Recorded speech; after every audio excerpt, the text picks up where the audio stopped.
Who are these people? Who are these people? Who are these people? Who are these people?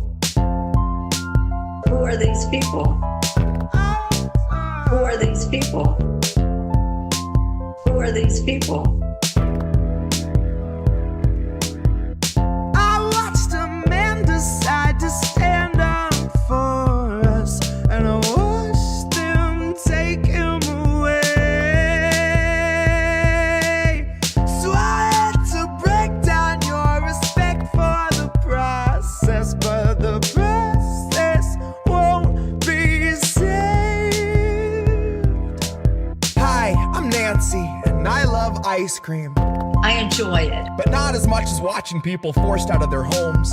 I like it better than anything else. Watching people forced out in the streets to live alone, and knowing that I own every homeless set of bones.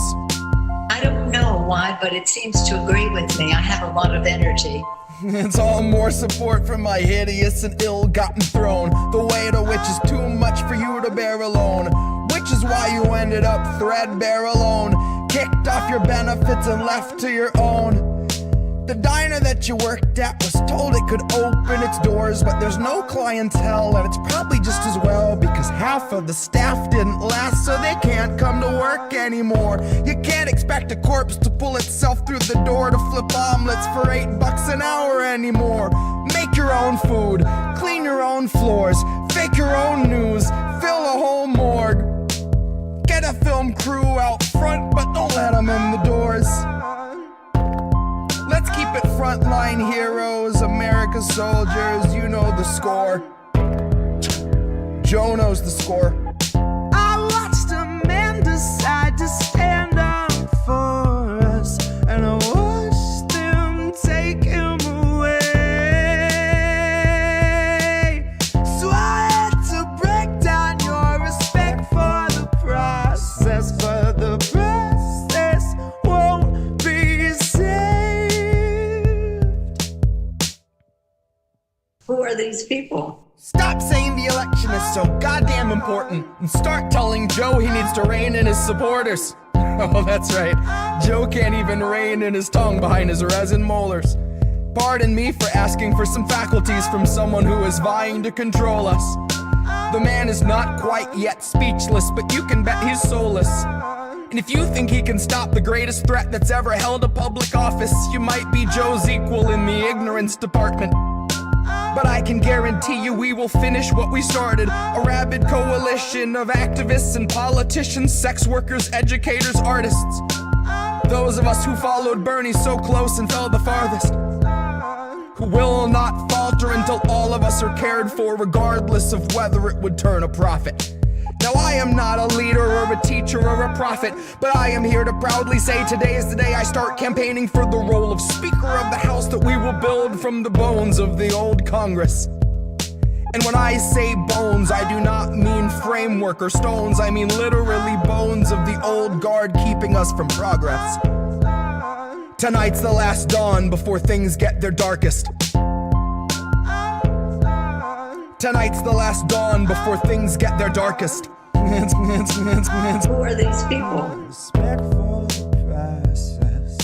The calm before the storm, the calm before the harvest. Oh, that's right. Oh, that's right. Who are these people? Tonight's the last dawn before things get their darkest.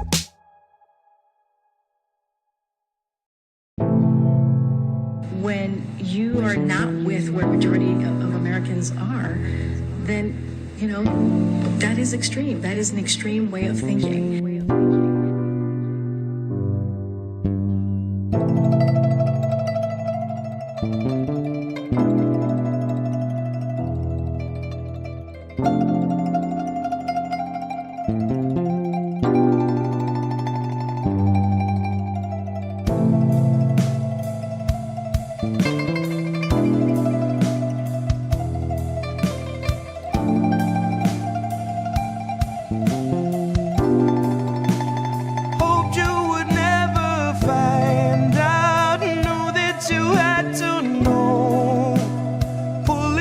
Left of my mind are trying to tell you so.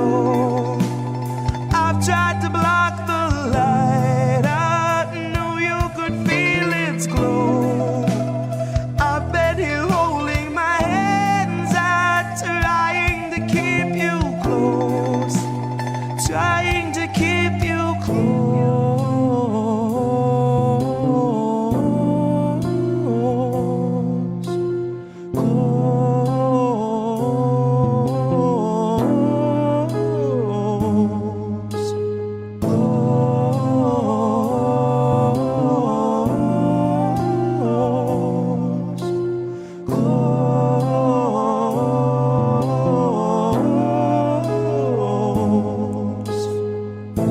Want to set you free, but I really want to let you be. And a part of me wished I could set myself aside, just let you take the ride, just chalk the rest up to destiny. I could let you believe that the only restraints in life are the size of your dreams.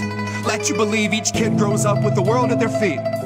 When I know too well it's open season, I know they're taking stock and raising stocks and raising stock. And I'm simply not here to sit and watch as you learn the lesson all cogs are taught. Keep your head down and keep to task and just keep on blocking the rest of it all out.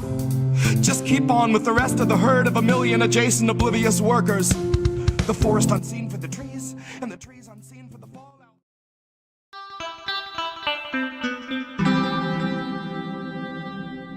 Who are these people? Who are these people? Hi, everybody. It's Sunday night. It's Indy, and Reef looks like he's packing a dab or cleaning his stuff over there. Yeah. He's over there. I'm over here. It's Sunday night because it's How Do We Miss That? This is not the 171st episode. Holy crap. Yeah, we're that old, and we've been doing it that long, and proud to be doing it that long, and we're coming up on our 4th anniversary of doing this damn show. Can't believe it. Cheers to that. And good to see everybody here in chat already. I see Golden Monarch is there. It's people. Yes, it's that people. I see. What? Green. Oh, okay. Yes. Then there's Red roses too. Reverend Joe Blank. We're gonna talk about Reverend Joe Blank at the end of the show tonight. He just shared it over on Twitter. Yeah, share the screen. How are you? It's not. Yes, thanks, Greg. It's Saturday. Very funny. I wish it were Saturday. And that goes over on Twitter. X Harps is everywhere in the chats. Go say hi to Harps. He's down in Australia, so it's early tomorrow morning. Say hello to the cunt over there. I saw Shawn the Accord Lord Miller is here. What's up, brother Shawn? Always checking in. Appreciate you. Love you, man. It's been a good week. It flew by. We had another one of those. We lost the fucking stream on Tuesday night with Descent in Bloom. Sorry for that. Hopefully we're gonna get another one done this week. It'll be, I don't know if it'll be an AMA or just a one-on-one, or she's talking about doing her own one-on-one at this point. Maybe I'll just engineer it for her. We'll see how it goes. Joe Blank, what's up, dude? Good to see you, man. Glad you're in the stream. I'm actually gonna share your thing for Ko-fi, or for buy me a coffee later on tonight at the end of the show. So hopefully people will go help you out. That's our buddy at Rev Joe Blank over on Twitter. I hope your post is pinned so people will know where to go and where to drop you a couple of bucks to help you out, because he certainly could use it. But he's not the only one that could. If you appreciate what you're seeing and you want to fund the media you want to see, this is our amazing supporter wall of fame. Appreciate everybody on there.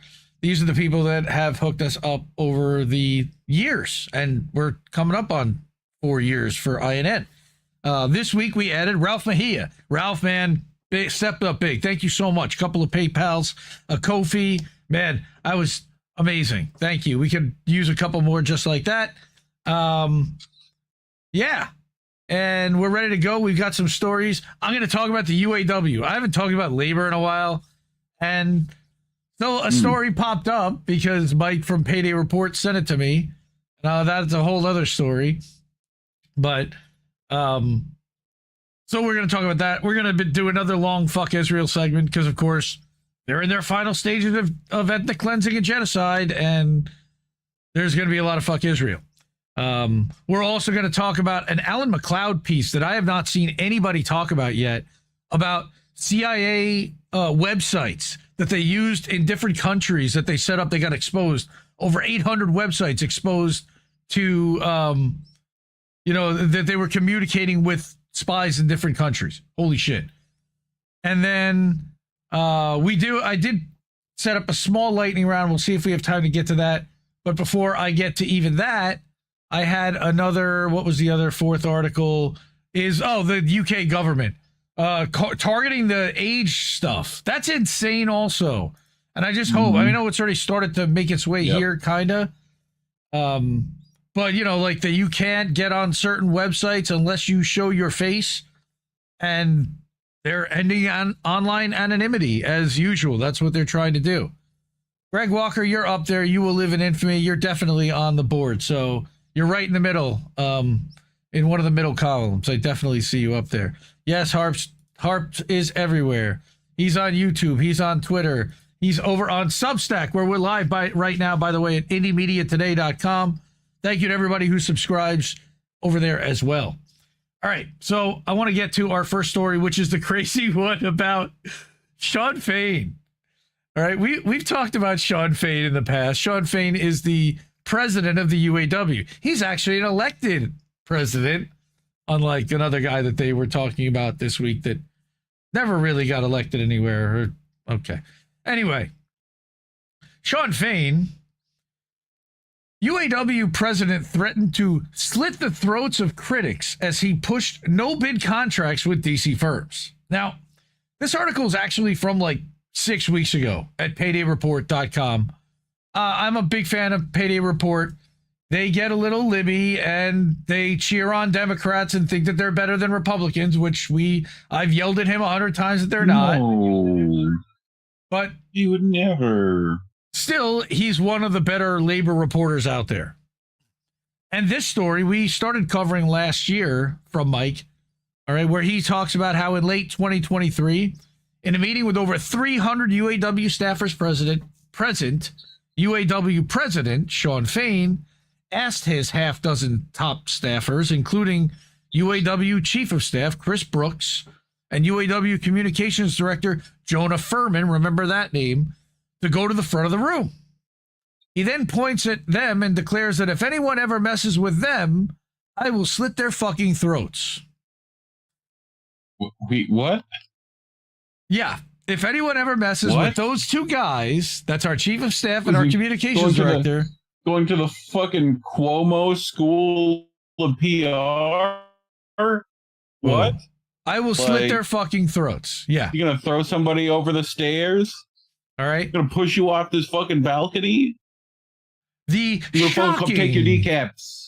The shocking revelation came out as part of a 94-page status report provided by the federal monitor of the UAW, Neil Barofsky. That's a guy we've also talked about on this show before because he's been smeared by some as a Zionist and having bias against the UAW in the first place on behalf of the Zionist lobby, which has been debunked, or at least has shown over time to not have any factor in his work here whatsoever. All right? Whether he is or is not is still to be determined. He made it on a list of influential people, of influential Zionists, but that doesn't mean that he actually is one. All right? Or actually, it was a Zionist list of influential Jews, if I remember correctly. But let's getting back to this article. In 2021, Borowski was appointed to monitor the union as part of a federal consent decree after a dozen top UAW staffers were convicted of embezzling money from the union. They did that. That wasn't Neil Borowski. That was the UAW heads. And this guy was appointed by the Biden administration to oversee the UAW and report on what their operations were. The Federal Monitor's report released yesterday raises troubling concerns about UAW's approval of no-bid contracts to DC political consulting firms in violation of the federal consent decree, which, by the way, requires the UAW to seek 3 bids for each contract. So that's bad. I don't know what the punishment necessarily is for that, but in sworn testimony given to the Federal Monitor, dozens of UAW staffers, including Fain's allies, verified the disturbing incident. Well, it was in the moment. You know, you gotta know him. Fain knew after the fact that maybe he shouldn't have said it. However, the incident was just one of many that have left many UAW staffers in fear. All right. In one incident described in the report, all right, when the UAW's print shop was going to print a flyer describing the details of a tentative agreement between Stellantis and the union, Fain burst into the print shop to yell at staffers. He berated a staffer because they included a photo of the UAW's elected secretary-treasurer, Margaret Mock, alongside Fain's photo on the flyer. Now, again, we talked about Margaret Mock before, and he's going to, I think, mention it at the end of this article, but Margaret Mock ended up like suing the union and getting fired, without cause. It was a putative thing because she wouldn't go along with some, nepotism thing that Fain was pulling. Right. He wanted to raise the salaries of everybody that had a certain pay grade, which happened to be the same pay grade as his retiring girlfriend and her retiring sister. Huh? How about that? Nice. All right. He says, "Who told you to put Mock's motherfucking photo on there? This is my motherfucking membership." All right. He sounds like Samuel L. Jackson. These motherfucking snakes on these motherfucking planes. All right. Motherfucking planes. Fain later admitted that he did it, telling monitors that he felt bad getting shitty, quote unquote, with the staffer. That's a direct quote. He got shitty with the staffer. That's literally the head of a fucking union. Ellen DeGeneres School of Employee Relations. Can you put your ear thing on your ear, please?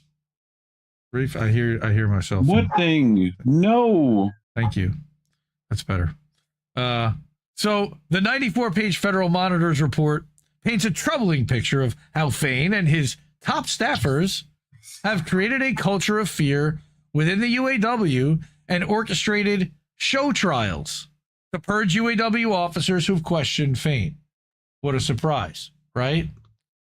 So what are we talking about on the show trials?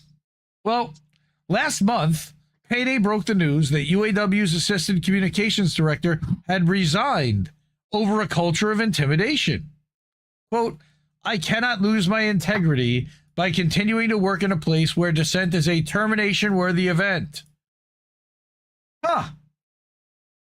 This guy Gumpert went on to denounce UAW Chief of Staff Chris Brooks, interesting, and UAW Communications Director Jonah Furman. Again, remember that name. Prior to their UAW top positions, neither of them held any top labor leadership positions within any union. Their role in the union had been quite controversial among UAW leaders who had come up through the rank and file of the union itself. Last summer, we did an hour-and-a-half long deep dive on the UAW and covered 5 stories, one of which was this one about that the staffers were upset that a larger percentage of the communications staff was non-union and not UAW members. And where had they come from? Right. Mostly Labor Notes and Brooklyn and the neoliberal class, which is where Jonah Furman comes from, by the way. Yeah. All right. And Jonah Furman's wife, and we're going to find that out later, Jonah Furman's wife works for a top position. I think she's the CFO at Drop Site News. Yeah. Interesting. So there are 2 primary sycophants, outsiders there for 2 years, who never were members and never held leadership roles at any union in their lives prior, who've taken the keys to the car from the elected president and hijacked this amazing union for personal gain, attention, and ego. And now they've driven it straight off a cliff. That doesn't surprise us at all because we've been calling this out for 2 years. Look, we've been calling out Jonah Furman. We had Jonah Furman's articles. I used to spotlight when he was like, quote unquote, independent. And he had his Substack at Who Gets the Bird. He actually wrote some pretty decent stuff. But the minute that he got into Labor Notes was in with the Teamsters for a Democratic Union, and he started getting very cozy with union leadership. And instead of being a reporter, he became PR to mouthpiece, to the point that the UAW was just like, shit, you come work for us. You're a great propagandist. Awesome. All right. So the Federal Monitor describes in depth how Brooks and Furman in 2024 arranged a show trial without due process of Secretary Treasurer Margaret Mock. The show trial resulted in her being demoted from her position, overseeing 11 departments within the union. She was elected vice president. The board also voted as one of the few black women on the AFL-CIO's 57-member executive board. All right, although only the AFL-CIO Executive Council has the power to remove members in between those conventions, right? Right. And just 2 years earlier, just remember that Fain won basically because of Mock. He tapped her because he wanted somebody of color alongside him. He felt she should represent because, you know, he was going against UAW President Ray Curry, who was black from North Carolina. And he made an issue of Fain being white. So he brought Mock on as a black woman, which undoubtedly helped him win narrowly by less than 500 votes out of a total of 137,000, which was the most votes ever in the history of the UAW. All right, which I also question. I question every vote now, especially now knowing about the counting machines and who counts them and how they work. Fuck. All right. Less than a year after serving as Fain's running mate, Mock's demotion shocked many, particularly black union members who constitute approximately 25% of the UAW's membership. All right. They work in a lot of the factories in the Midwest. In last February, at the IEB meeting of the UAW, we covered this. Board members accused her of weaponizing the expenditure process and not approving expenditures for political reasons, which was bullshit. And they tried to smear her and the Federal Monitor, again, because as part of the federal consent decree, right, the union was required to solicit bids from at least 3 vendors before approving an expenditure. They were basically telling her to railroad it through. Fain had repeatedly pressured Mock to approve no-bid contracts to politically connected DC consulting firms. I wonder if they're connected to the Democrats. Huh. I would bet they are. Yeah, Bad Wolf, that is so mafia. It really is. I mean, it's mafia tactics that he was pulling. You know, you gotta give my friend the deal over there, and we can't let anybody else in on the bidding. Be a shame if something ever happened to the baby. All right, Gabagoo. Well, not quite Gabagoo, but I don't even know if Fain's Italian, but there's plenty of yeah. At an IEB meeting, a special compliance report was presented that laid out the charges against Mock. The special compliance report was then presented by UAW Region Director, who Fain then has tapped to be his running mate as Secretary Treasurer when he runs next year. So literally, the report is presented by the woman that's going to replace him on the ticket. That's going to replace Margaret on the ticket. That's fucked up. Now, under the threat of federal perjury charges, she admitted to the Federal Monitor that she played no role in preparing the special compliance report, but she delivered it. Why? Because he wanted to make a show of that he's going to replace her with this person, and she's going to be the one to actually shoot, kind of fire the bullet that takes the other one out. According to the Federal Monitor's investigation, the report was primarily prepared by Furman and Brooks. But since Dickerson is also a black woman, UAW President Shawn Fain felt it best if she presented the charges against Mock, who is also black, of course. I thought it would be better coming from her than me, a white guy. Fain told the Federal Monitor. Dude, why would you ever tell them that? The report completely because he thinks it makes him look better. Like, this is the Democratic identity politics playbook a lot of times, where it's just you end up being more racist at the end of the day, like, somehow. Like, it makes no sense. You know? It's all just optics. Yep. That's all they give a shit about. But what's really interesting is that the report completely blindsided her, no surprise, who had received no advance notice that these allegations were to be levied against her at this meeting. She wasn't given an opportunity to participate in the investigation into her that resulted in the report. Wrote the Federal Monitor. This is an independent third party who's like literally intervening on her behalf because nobody else has.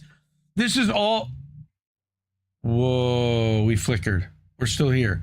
This is all a coordinated effort by a whole cabal of people loyal to the Democratic Party to push out people that are trying to hold the union to its no-bid contract mandate and keep it out of trouble. The report presents a detailed, in-depth report on decision-making on expenditure approvals, citing many UAW members and staffers that completely discredits the special compliance report used to remove Mock in the first place. What a surprise. No earthquake, but we did have a power loss, and I'm running on generator. But that's okay. We should be good. I think it tested it, and it dimmed it for a second, but kept it going.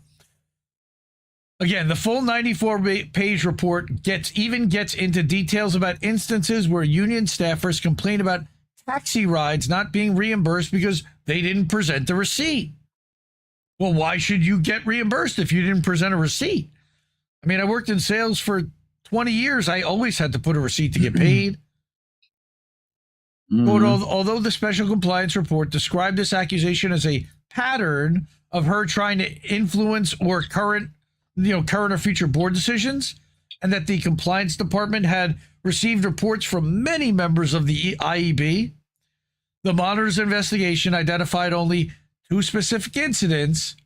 In both, the regional directors in question explicitly denied that Mock had offered them a quid pro quo or expressly conditioned the granting of their expense requests in return for a favorable vote. Like, this is bullshit. An analysis by the Federal Monitor found that Mock had approved more than 2/3 of all expenditures presented to her. So if they had gone at a job. Yeah. However, in December of 23, she angered UAW Communications Director Jonah Furman when she refused to grant a $500,000 no-bid contract to a politically connected D.C. consulting firm for billboards and media buys to support union organizing at Volkswagen in Chattanooga. Given that the no-bid contract... Which one do we know? That'd be nice to know. You mean which consulting firm? There's a few of those. It's in What's the report. The one that Axelrod? The X-Files. This Kleiner Perkins. Some media group. Kleiner Perkins, but those are law firms. Given that, the no-bid contract was for $500,000, which is a large expenditure for any union, Mock denied the request until more dialogue within the union could be had about whether the expenditure should be approved. Union organizers debated whether spending $500,000 was an effective use of organizing resources, especially given that the no-bid contract was going to a media firm called Connection. There you go, Reef, which had little experience with union organizing. The firm was founded by Adrian Saenz, who led the White House's Director of Public Engagement under President Biden and was staffed primarily by the D.C.-based Democratic Party. So it was basically a handout to an inexperienced firm because they were well politically connected prior to 2000, and this was when? In 2023. So Biden was still in the White House. All right. This guy left the Director of Public Engagement, started his own firm, and Furman thought he'd give him his first contract at $500,000 for the UAW. Furman also grew frustrated with Mock after she refused to approve a no-bid contract for Feldman Strategies, a communication firm founded by D.C. political operative Andrew Feldman. The federal consent decree had been very clear that the union should solicit at least 3 bids before approving any contract unless the union found there was a reason to grant a special exception. Let me guess, there hadn't been any granted. Eventually, after a 6-week debate within the union, both no-bid contracts were approved in February. Okay, but that's when they smeared her with the Federal and the Federal Monitor for being a Zionist, creating a whole side distraction aside from whether to approve this contract or not. In late April, of course, the UAW would overwhelmingly win the union election at VW 73-27. Now, it's unclear whether the delay in approving the expenditure by a few weeks had any effect on union organizing. Since they overwhelmingly won, the guess would be no. Mock insisted that she was merely following her legal duty to comply with the federal consent decree requirements and doing her duty as the union's selected secretary-treasurer, right? Like, she did her job. However, of course, her delays Connection angered. did stuff for Kamala Harris. They did stuff Gloria Johnson, Debbie Merkersol. I mean, stuff against Beto O'Rourke. You know, they're definitely like DC Democratic Party connected in a line. All right, now. Oh, for sure. So her delays angered Furman and Chris Brooks, who's a native of Chattanooga, Tennessee, who had taken a lead role on the VW campaign. So basically, Brooks made this promise possibly, and it made him look bad when they didn't deliver on the $500,000 contract right away, and that they hemmed and hawed and talked about it for 6 weeks. Brooks makes $187,000 a year as the UAW's chief of staff, according to federal records. He had been angered that Mock refused to reimburse him for purchasing pizzas for Volkswagen workers since Brooks couldn't present a receipt. Why couldn't you present the receipt? Call the fucking pizza place, man. Brooks was also upset that he was not approved by Mock for an enhanced corporate credit card that would have allowed him to charge up to $12,000 a month without union pre-approval. However, his position was not listed in federal guidelines as one of the positions eligible for the enhanced corporate credit card. If I remember correctly, this motherfucker, if it's this guy I'm thinking of, he worked for UPS way back, and Fain brought him in. If I'm thinking of the right guy, we did a whole story about a guy that Fain brought in who was a known criminal. All right. Brooks's position was not listed, right? So Brooks and Furman had garnered a reputation as hatchet men in the labor movement, willing to smear union dissidents.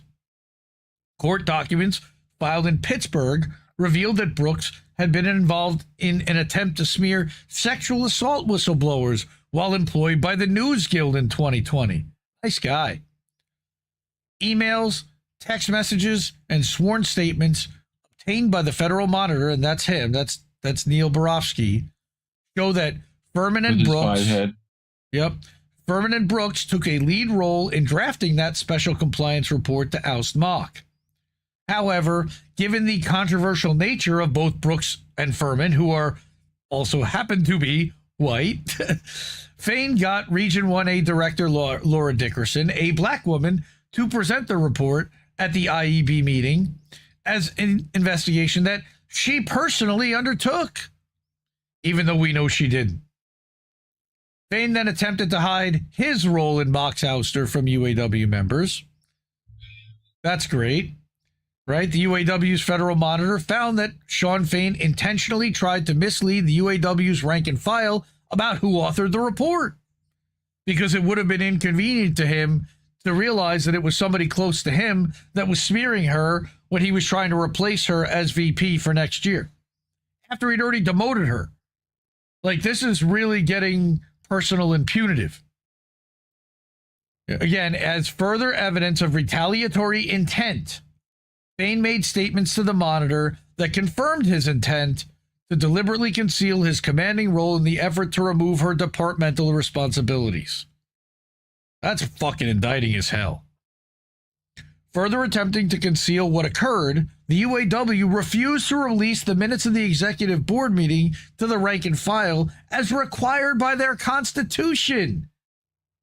I think we reported on that last year. People were freaking out like, why aren't they at least releasing the minutes?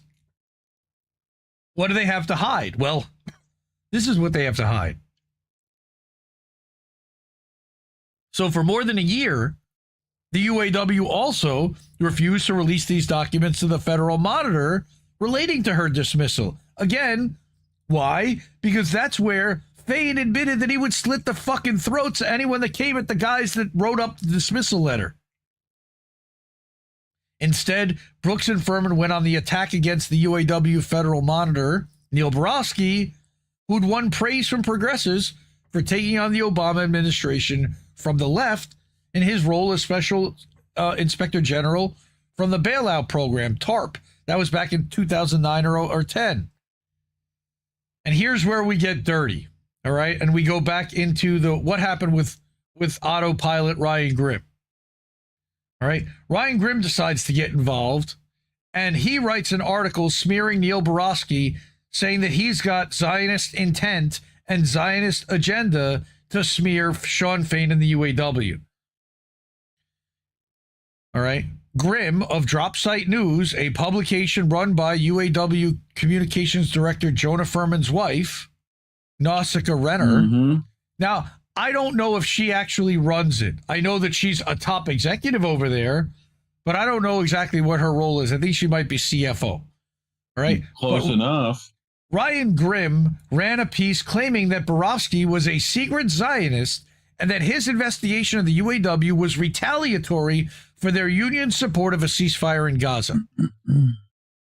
The story relied on one anonymous source who claimed that Borowski had berated Fain over the UAW's support for a ceasefire in Gaza. So again, here's the story. Borowski was honored by the World Jewish Congress for winning back money for Holocaust survivors stolen by Credit Suisse, and he's publicly denied that he's a Zionist. He's the one who got the motherfuckers reparations. All right.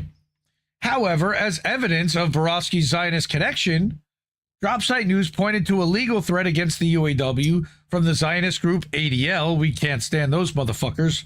All right. That was initially sent to Borowski, which Borowski merely... The Anti-Defecation League. Right, but he just forwarded it to the UAW because they sent it to him first.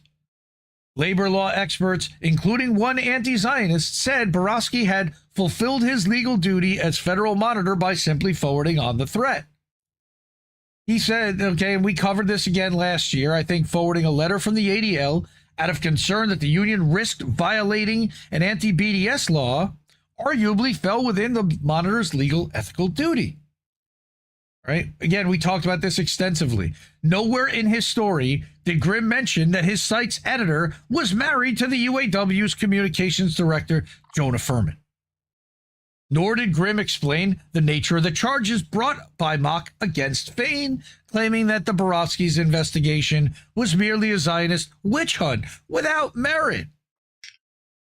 But when he was pressed on his wife's publication role in smearing the UAW Federal Monitor, Furman refused to comment, and I remember very clearly that Ryan Grimm said that it was publicly known that Furman's wife worked at Dropsite. Also, it's pretty goddamn obvious that Jonah Furman was the source, the anonymous source to Ryan Grimm. Right. To me, it was either Jonah Furman or Brooks, either one. While the smears against Borowski stuck, which is insane, the Monitor's report validates the questions raised by Borowski at the time about whether or not she was demoted due to her refusal to approve no-bid contracts to D.C. political consultants, again in violation of that federal consent decree. It's nuts! But yet the criminals are the ones that got away with it in this case until now, and they probably still have. The report released today by the court-appointed independent monitor confirms what I said all along. There was no justification for action taken last year to remove me from positions I held on behalf of UAW members. That's Margaret Mock herself. Quote, I was elected on a reform slate because our members want a fresh start for the previous scandals and bad practices, which took money out of our members' pockets. We need to operate with full transparency to restore the UAW's reputation as a strong union that fights every day for our members. Shit, I'd rather her run the damn union than fucking Shawn Fain at this point. And if I were Neil Borowski, I would absolutely recommend to the feds that they push to have the UAW's leadership ousted and replaced with people like Margaret Mock. And she's no saint either. But I know that she wouldn't approve $500,000 no-bid contracts for political purposes to Biden-connected D.C. firms. Borowski's asked the UAW to reinstate her to her previous roles. I think not only should he do that, they should also demote Shawn Fain. Or at least give him some kind of a write-up. The Monitor's investigation found that Secretary Treasurer Mock was falsely accused of misconduct, and therefore there was no basis for removing departments from her oversight or reassigning her board positions. The Monitor's investigation further found that President Fain acted with illegitimate and retaliatory intent when he removed Mock's departments and board assignments. And for these reasons, Fain's actions should be immediately reversed, with each of Mock's departments and assignments reinstated. Now, here's the thing that fucked me up. Borowski also stated that he would not yet bring charges against Fain, but may in the future. Why? Yeah, why? Right. You've got him committing crimes, federal crimes, pushing to give out no-bid contracts to DC-connected political firms, consulting firms, and advertising firms. That's a problem. He violated federal the federal mandate. He should be charged with that, and maybe he will be. But due to delay, and not only that, but he stonewalled this investigation for a fucking year and wouldn't give up the documents, the minutes. He wouldn't give Borowski anything at all. I mean, he had to fight tooth and nail. That's the reason why this took so long to come out in the first place. Right? Due to delays caused by the union, the Monitor is still in the process of investigating all those allegations, including but not limited to claims made by Vice President Boyer, Rich Boyer, that Fain also retaliated against him by removing the Stellantis department from his oversight. That's the guy that got fired because he didn't want to give a raise to an entire group of employees that happened to also include Fain's girlfriend and her sister, who were retiring and would have gotten a pension at a higher rate permanently. Good article by Mike Elk from Payday Report. Thanks for running us back down memory lane about just how shitty this guy is. We're waiting for the end of Casino in the cornfield. That's what I guess we're waiting on that. Well, they'll only replace him with another clown just like him. I mean, sadly. Well, yeah. But slit the throats. Anybody messes with them, I will slit their fucking throat. Like, obviously, he's not 100% serious. He's not serious, but, like, he thinks he's a mafia don. I really genuinely think so. Yeah. Now, if you notice...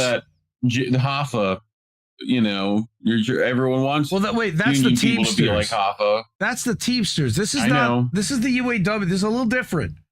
All right, but it's union head.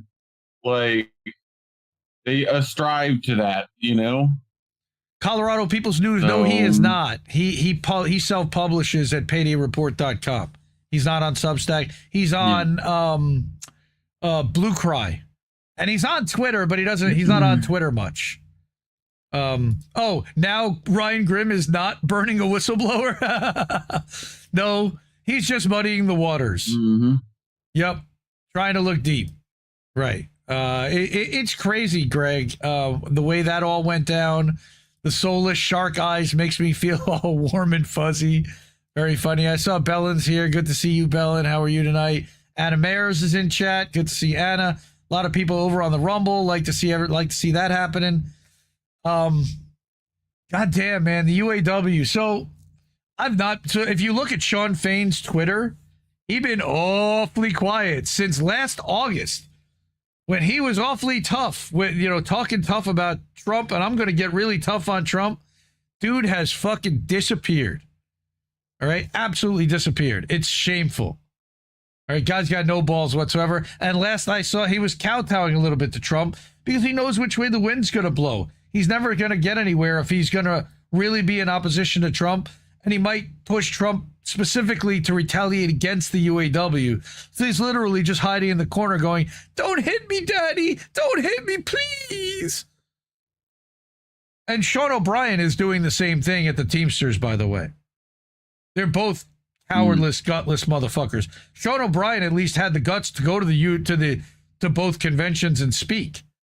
But Shawn Fain didn't want to even speak to the Republicans. And he's got a lot of them in his mix.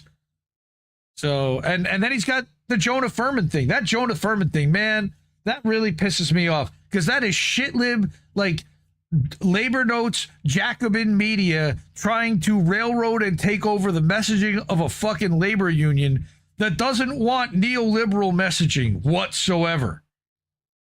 They've made that very clear. All right. So, YouTube isn't crazy about labor, so we really could use your support in funding the media you want to see. You can see we're almost at our annual goal already. It's August, so thank you. You guys are amazing. This is everyone that's already supported our network, not just this year, but all throughout the years. Gregory Walker, you are smack in the middle under Anna Mayers' name, so there you are. I see Cynic up there. Again, Ralph Mejia joined this week. Thank you so much, Ralph, for your contributions. Margaret Villa, love you so much. Really appreciate you. Seb Applejack out there. Jim Nelson, Descent in Bloom, who signed up to Indie Media today for a monthly subscription. Again, so many great people out there. All right. Well, we're running a little bit long, but that's okay. This is our Fuck Israel segment. Let's do this. You know what? I want to go to this view. I like this view better. Fuck Israel. So, the first story is Robert Inlakesh, Indie Media Award honoree, Robert Inlakesh. Go to indiemediaawards.substack.com. There is a page dedicated to each honoree with all of their links. And we really worked hard to try to vet this list of people that we have trusted to be consistent over the years. Nobody gets it right all the time, but these people we trust the most. And we rely on to tell us the story unfiltered without a corporate spin. So this is Robert Inlakesh, and he's doing this for Palestine Chronicle. He's written for a couple other publications too. But he talks about 22 months of complicity, why the media suddenly changed its mind on Gaza. Pretty interesting. All right, that he says that the mask has fallen off of Western leadership and their corporate media machinery. They aren't allowed to suddenly pretend as if they weren't complicit in this genocide. After 22 months of complicity and silence, Western news outlets appear to have had an epiphany about the live stream genocide on the Gaza Strip. Yet, given that this change has coincided with a similar rhetoric shift from Western leadership, it's not been received the way that they had hoped and should be. You may have noticed a near 180-degree pivot in the way that Western media outlets have been reporting on Israel's actions in the Gaza Strip. Let me make this a little bigger. Yet, given that this change has coincided with a similar rhetoric shift from, okay, I get that one. It's just months ago, the BBC, Sky News, CNN, the Associated Press, and even popular commentators like Piers Morgan, who's owned by Rupert Murdoch anyway, his Talk TV network or channel, were all framing the genocide as Israel's defensive war against Hamas. Well, now that same media machine is challenging Israeli officials, standing up to Zionist propaganda, and in many cases calling out Tel Aviv's policies for what they are, in line with what human rights groups and UN reports have been saying for months, years now. On Thursday, it's really weird, coordinated, BBC, Associated Press, AFP, and Reuters even released a joint statement expressing their concern for their journalist colleagues in the Gaza Strip. Reef, how many stories have we done about Gaza journalists being murdered on this show and on INN News? Too many. Like dozens, it feels like. Too many.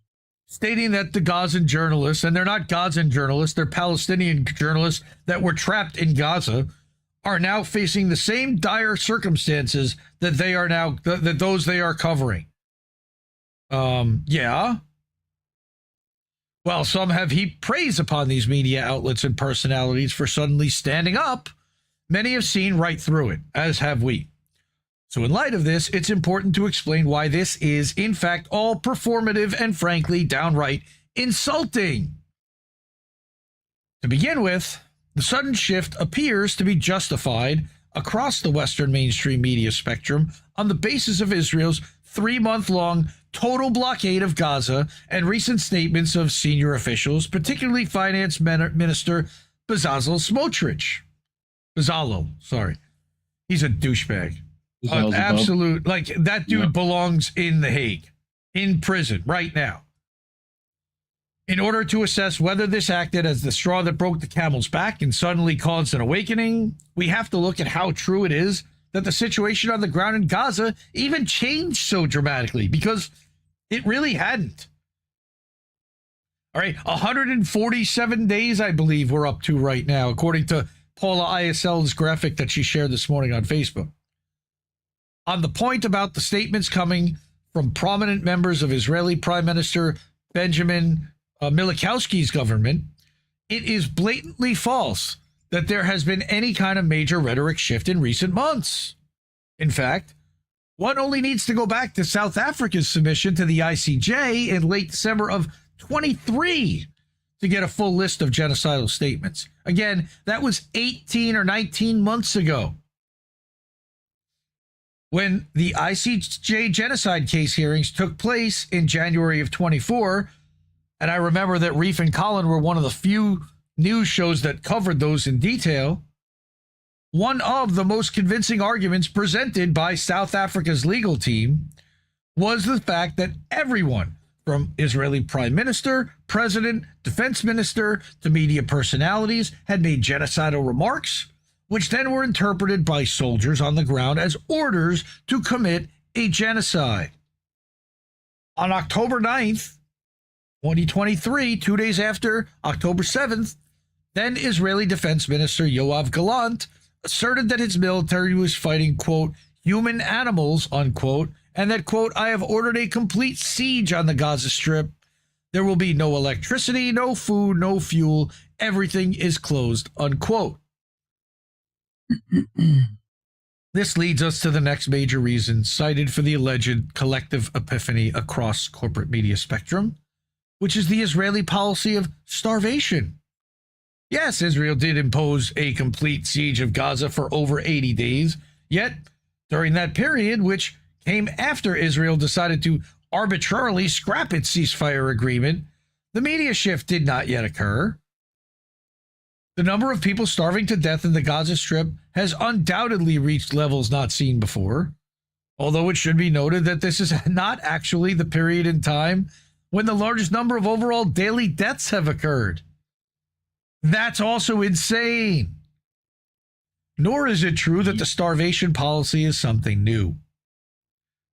So now to counter this, some may push back by claiming that this time it's clearly as a result of a much more deliberate approach. Well, yet this would in fact ignore the fact that in April of 2024, Israel's top rights group, B'Tselem, released a report entitled Manufacturing Famine, in which they accuse Israel of deliberately implementing policies aimed at inflicting famine, which did actually begin to unfold before the Israelis were ultimately forced to allow some aid to enter Gaza.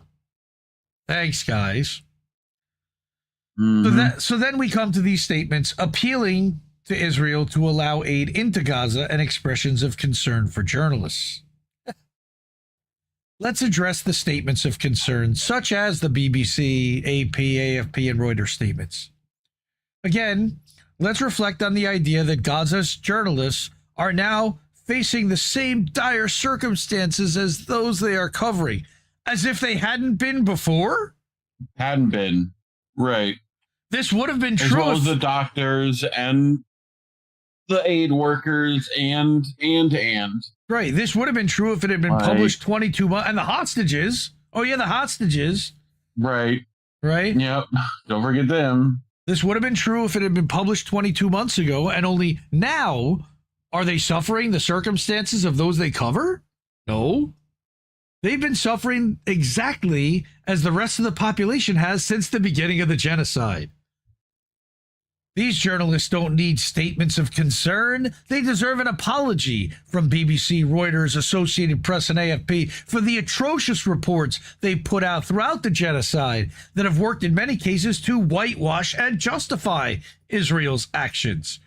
And I'll never forget the press conference we put where Abu Bakr Abed spoke for 5 minutes eloquently berating the Western press. How dare you? At least 217 Palestinian journalists have been murdered by Israel since October 7, 2023, making this war in Gaza, it's not a war, it's a massacre inflicted by the Israelis on the Palestinian people who have no tanks, who have no helicopters, who have no military. The deadliest for journalists in human history. No big deal. That's more journalists who've been killed covering the genocide than died in all of World War II and Vietnam combined. Yes, World War II and Vietnam combined. That spans what? From 1939 to 1945, so that's 6 years. And Vietnam was another 1965 through 1973, another 8 years. So you're talking about 14 years worth of actual war where there was shooting on both sides and journalists embedded with troops. All of that combined, every journalist that died isn't as much as the 217 that were killed already in the last 18 months by Israel themselves. Every other country on earth can't add up to what fucking Israel did. Again, 217 Palestinian journalists murdered by Israel since October 7th. How many times? 217 fuck Israels for that, for sure. Yep. 217 million fuck Israels for that. If we pair the shift in coverage from these media outlets with the change in rhetoric from their respective governments, or at least major political parties they align with, it begins to make sense what's truly happening here. Well, what is happening here, Robert? Hillary Clinton was one of the proponents of the systematic Hamas rape campaign hoax, which worked to justify the continued slaughter of civilians in the name of going after Hamas, despite there being no evidence to support this claim. And now she calls for humanitarian aid to enter Gaza. Fuck off, Hillary. UK Prime Minister Keir Starmer, also delivered remarks calling for an end to the suffering in Gaza and urging Israel to allow the free flow of aid into the besieged coastal territory. At the same time, however, he continues to sell weapons components to the Israeli military and punishes activists domestically for standing in the way of the weapons industry's role in genocide. Oh, also, he's sending spy flights. He's sending fucking spy flights daily from Incirlik base in Cyprus to oversee and monitor Gaza for the AI drones to be able to come and murder everybody that's in the area. Yeah, thanks, Kid Starver. It suffices to say that this is not authentic. It's all performative. Why? Why? It comes down to a few different reasons. The first is that the scale of the starvation inflicted in Gaza was becoming a bad look for Israel's allies. Unlike the case with bombing, there's literally no excuse that works to justify stopping food from reaching a civilian population. And then there's the aspect that of this that the Western governments and media are putting on a show, as they sense that the genocide is in its final stages. The governments make empty statements without any real action to follow it up, and while Western media gets to try and salvage their tarnished image, the whole world has watched every outlet, once held up as the gold standard of journalism, lie so blatantly and work as stenographers for the Israeli Foreign Ministry. So now, in order to enter relevancy on the topic, they have to put up a front that they're holding the Israelis to account. This also opens the door for them to begin shaping the confines of what the acceptable discourse on the issue should be after it has clearly gotten out of their control. From right to left, the politically non-affiliated, all major social media influencers and independent reporters are now comparing Israel to the Nazis, and they call what's happening in Gaza a genocide, as do we. These comparisons just a year ago were viewed as socially unacceptable. And now it's normal for people to liken Netanyahu to Hitler. Although shitlibs are still calling Trump Hitler, and which would, I guess, track because Trump is sending the weapons to Netanyahu. So in that case, they're in cahoots. I mean, Trump is literally opening... We are the United States government. We don't do that sort of thing. Well, that's what you would say, except that he pulls out Bibi's chair for him, literally. Can I sit you down, sir? The mask has fallen off Western leadership and their corporate media machinery. They aren't allowed to suddenly pretend as if they weren't complicit in the Gaza genocide. At the very least, they need to apologize. Apologize! Not to their own public that they failed and lied to, but also to the Palestinians who've managed to survive this Holocaust. I don't think that I'm sorry that we whitewashed your genocide really is going to happen, nor would it have the effect that Robert thinks it would, but it's a nice sentiment. All right? We're sorry. That's right. We're sorry. We're so sorry. We're sorry. Sorry. That's BP. That's the BP. Oh, dude, so good. All right, well, fuck Israel for that. Fuck Israel also for still imprisoning Dr. Hossam Abu Safia. It's now been more than 200 days that he's been in prison, tortured. We don't even know exactly where at this point. All right.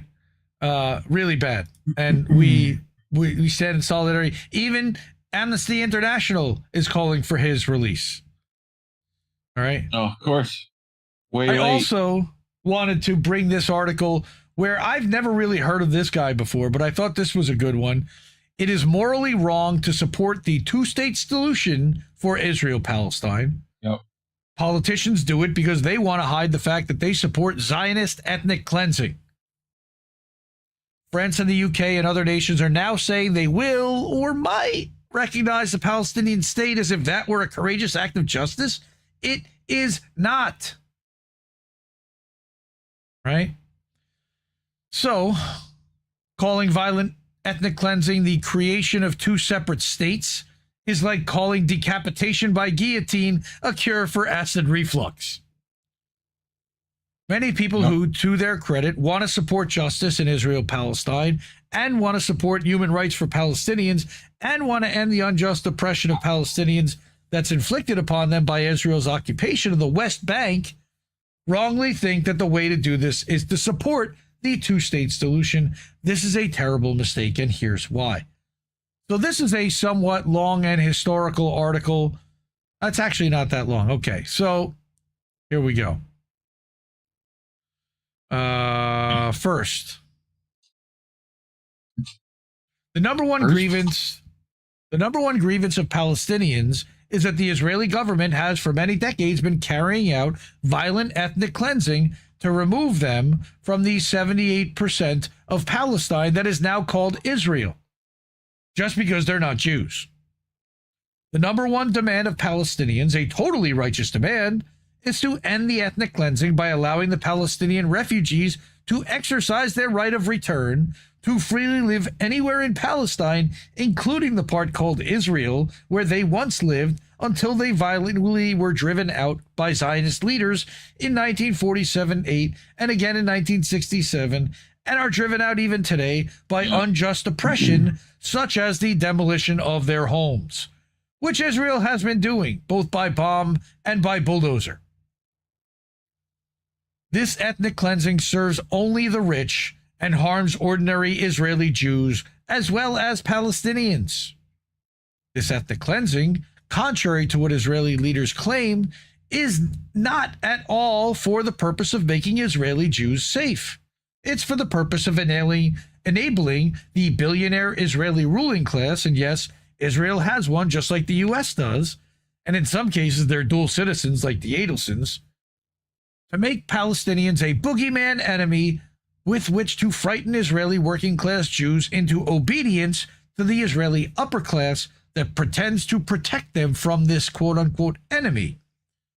Note that the Israeli government has and still does fund Hamas, at least partially, and he's got receipts for that from pdrboston.org.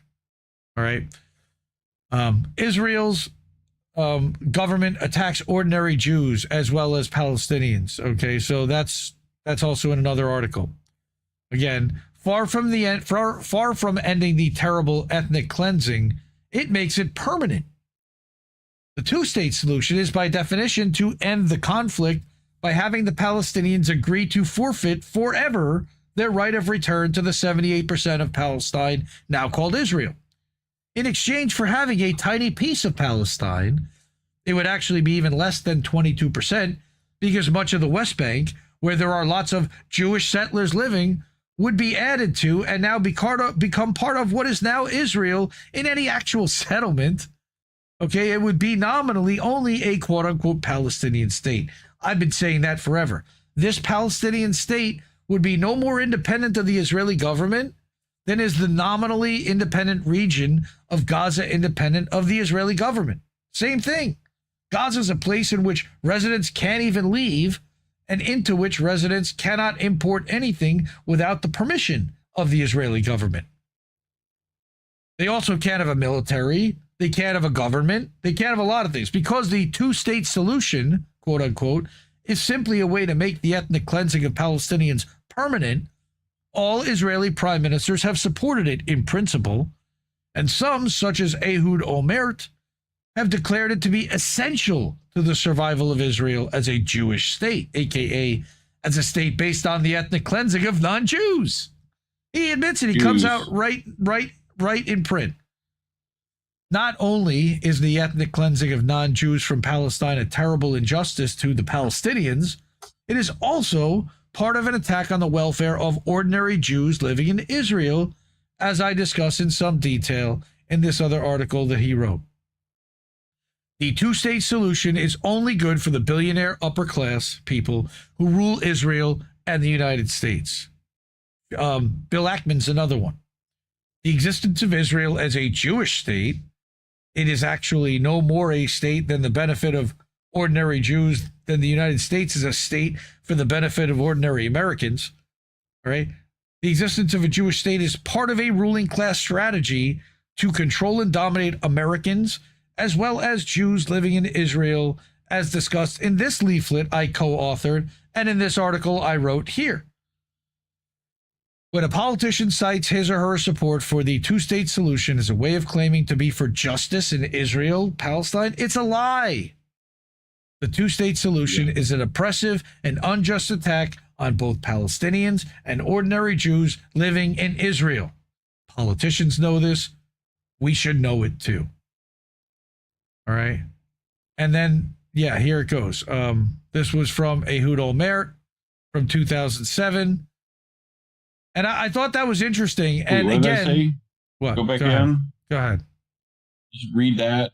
Yes, So quote. the day comes when the two-state solution collapses and we face a South African-style struggle for equal voting rights. Then, as soon as that happens, the state of Israel is finished. Prime Minister Ehud Olmert told Haaretz Wednesday, the day the Annapolis conference ended, in an agreement to try to reach a Middle East peace settlement by the end of 2008. The Jewish organizations, which were our power bases in America, will be the first to come out against us, Olmert said, because they will say they cannot support a state that does not support democracy and equal voting rights and all the rest.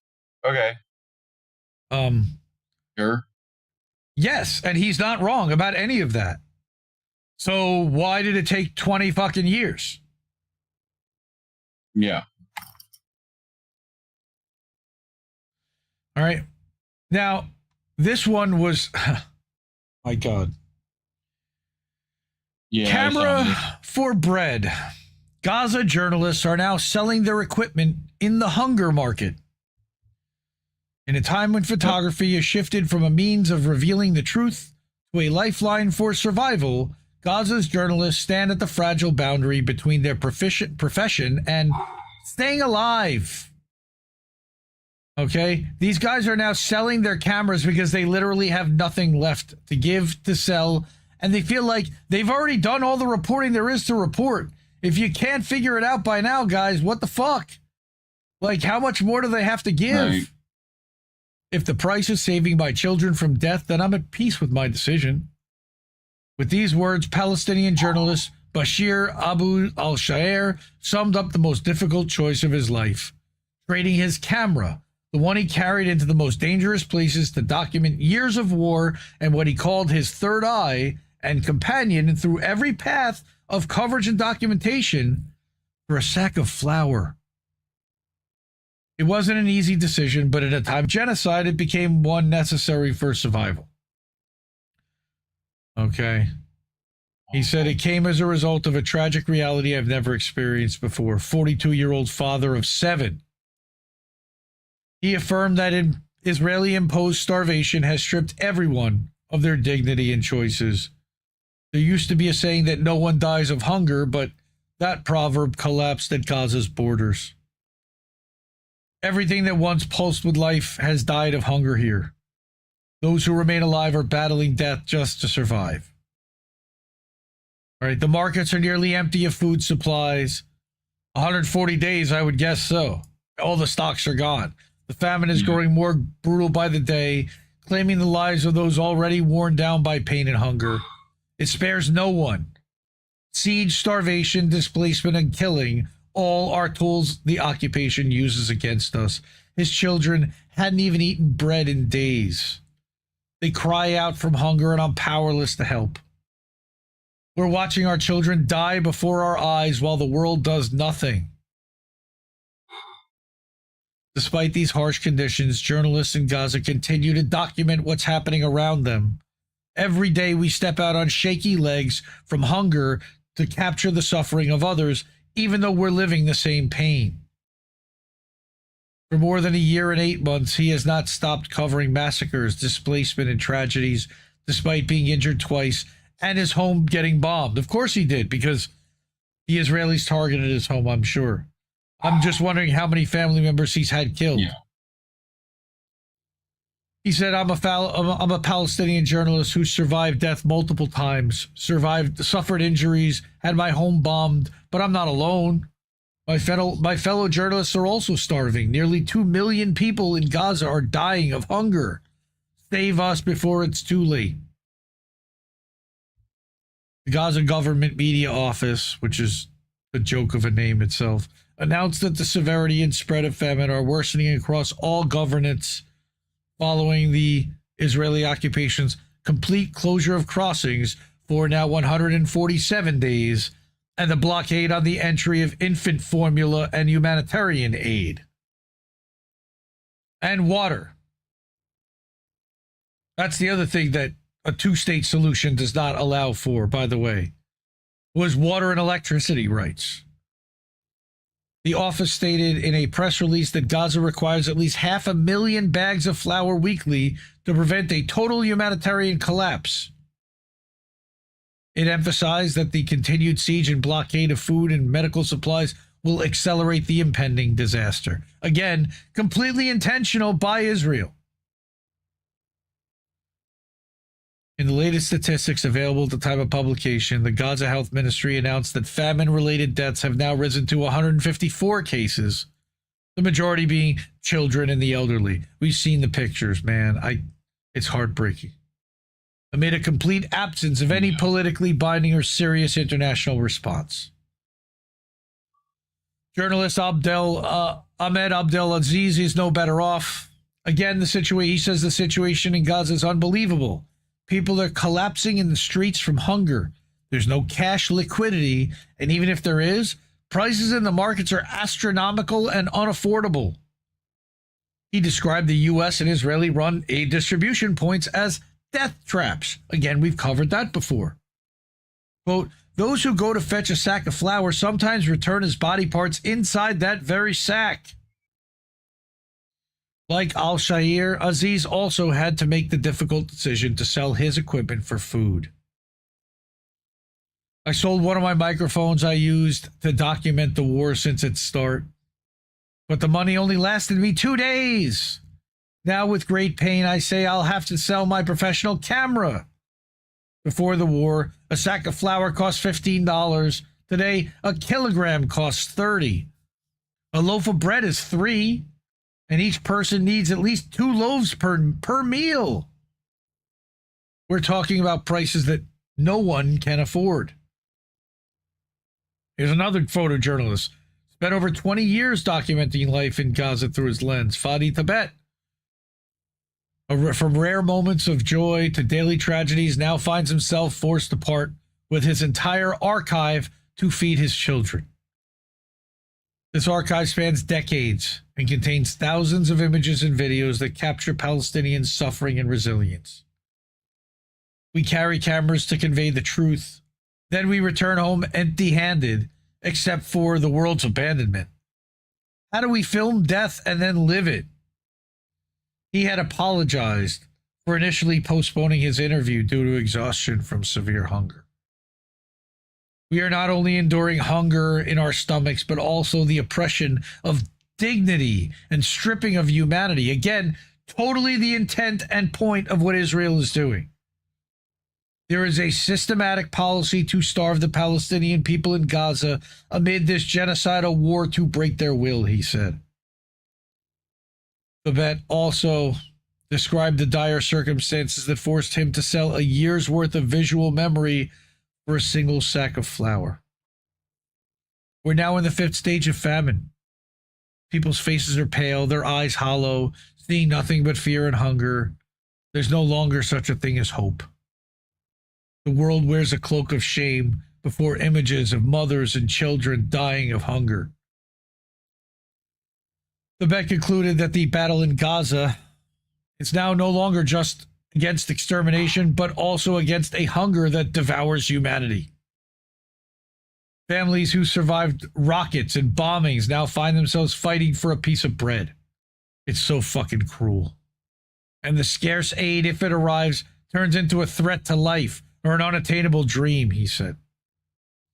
With every sale of equipment and photo archive for survival, the world loses another set of eyes that bear witness to the truth in Gaza.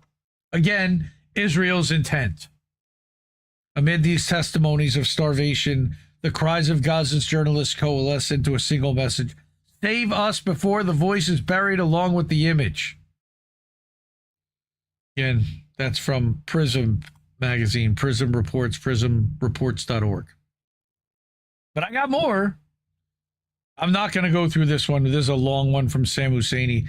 12 points on the Zionist-occupied territory and Epstein.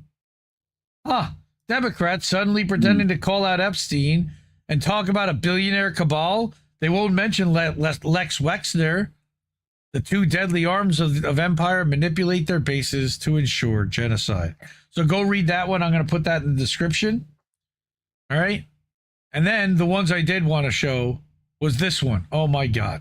So we got Trina Parsi put this one about Anthony Aguilar.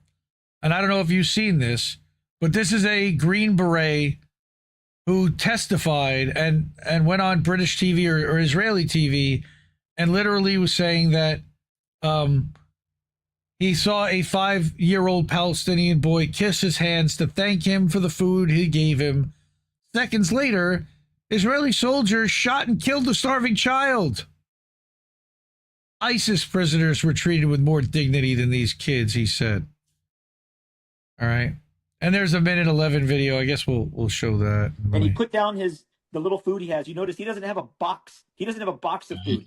He has half of a bag of rice that he found on the ground, a broken bag, half a bag of lentils that he found on the ground, and he was thanking us. Thank you. This little boy from where he came from walked 12 kilometers to get there, just to get there. 12 kilometers. Look at this boy. And when he got there, he thanked us for the remnants and the small crumbs that he got.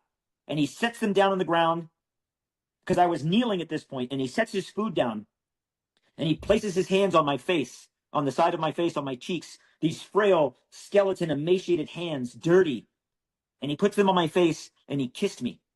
He kissed me, and he said, thank you, in English. Thank you. And he collected his items, and he walked back to the group. And then he was shot at with pepper spray and tear gas and stun grenades and bullets shot at his feet and in the air. And he runs away scared. And the IDF were shooting at the crowd. So they're shooting to control the population that's along the Marag corridor. And as they're doing that, they're shooting into this crowd. And Palestinians, civilians, human beings are dropping to the ground, getting shot. And Amir was one of them. Amir walked 12 kilometers to get food, got nothing but scraps, thanked us for it, and died. Yeah. So Trina Parsi again put that video up as well as the pictures. I served in the Army for 25 years. I've been shot 3 times in combat. I'm pretty tough. Another 2 this minutes. gets me every time because, to what you're saying, the dehumanization. And what I want to say to the American people and to the people of Israel, I've been there. I have touched them. I have talked to them. The civilians in Gaza that are getting the food, they are starving. They are not animals. They are human beings. And they're being treated like animals. We treat these civilians in Gaza worse, with less dignity than we treated the ISIS fighters that surrendered in Baghouz Sfakani in Syria in 2018. This young boy, this is on May 28th on secure distribution site number 2. The aid had been distributed. A lot of people had left. You see behind, there's a crowd of people still with their boxes, kind of getting ready to leave. And this little boy, his name is Amir, and he was standing, he was with the crowd, but he walks over, and you see that first picture on the top right. He kind of walks over to me, and he puts out his hand. And at first I thought like that he wanted more food or something, and I felt bad because I didn't have anything. But I was like, oh, I have nothing. And he puts out his hand, and so I beckoned him to come to me. I said, come here. And he reaches out and he holds my hand, and he kisses my hand. He kisses me. He kisses my hand, and he says, "Shukran." You can see in this picture that this little boy is not wearing shoes. His clothes are falling off of him because he's so skinny. He walked 12 kilometers. I put my hand on his left shoulder, and I looked at him, and he's looking at me. We're looking at each other in the eyes, and I say to him, "People care. You're a human being, and people care about you. The world They fucking cares. killed him. That's not Hamas. That's not a Hamas fighter." And I looked at him and I said, "The world cares." And then Israel fucking killed him. Like minutes later. Sarah continues. Amir walked 12 kilometers barefoot to get food. He kissed the hand of an American soldier, thanking him for a bag of rice and lentils. Then Israel killed Amir right in front of the soldier, a child, grateful for lentils, executed in broad daylight. Amir was 5 years old. And the person who murdered him, nothing will happen to. Nope. Fuck Israel. The soldier's name that testified there is Anthony Aguilar. He's come out as a whistleblower. He's not the only one. There's now another one, an IDF soldier now coming out whistleblowing, saying that they were called off their posts on October 7th for the 3 hours that the raid, the attack happened. How about that? But finally, I wanted to bring this. This is the last drone footage that we've seen that Israel does not want getting out. All right, an aerial view of what Gaza City area looked like this week. taken from a Jordanian military aircraft by our colleague at Heidi Photos. Those are hollowed out buildings. There is nothing left. Somebody also noted that there is not one bit of green anywhere in this photograph. Yep. Destroyed. All of it. All right. Not only that, but note that this image had to be smuggled out of that military aircraft against Israeli orders, like the Maladi de Famine photos smuggled out of Warsaw in 1942 that documented what was going on at Auschwitz. And then I brought this. Israel does not want the world to see the aerial footage of Gaza, but Al-Arabi TV journalist Dalal Mawad got it. The world must see this destruction and the tent cities. Here we go. 28 seconds. I got sound. Boom.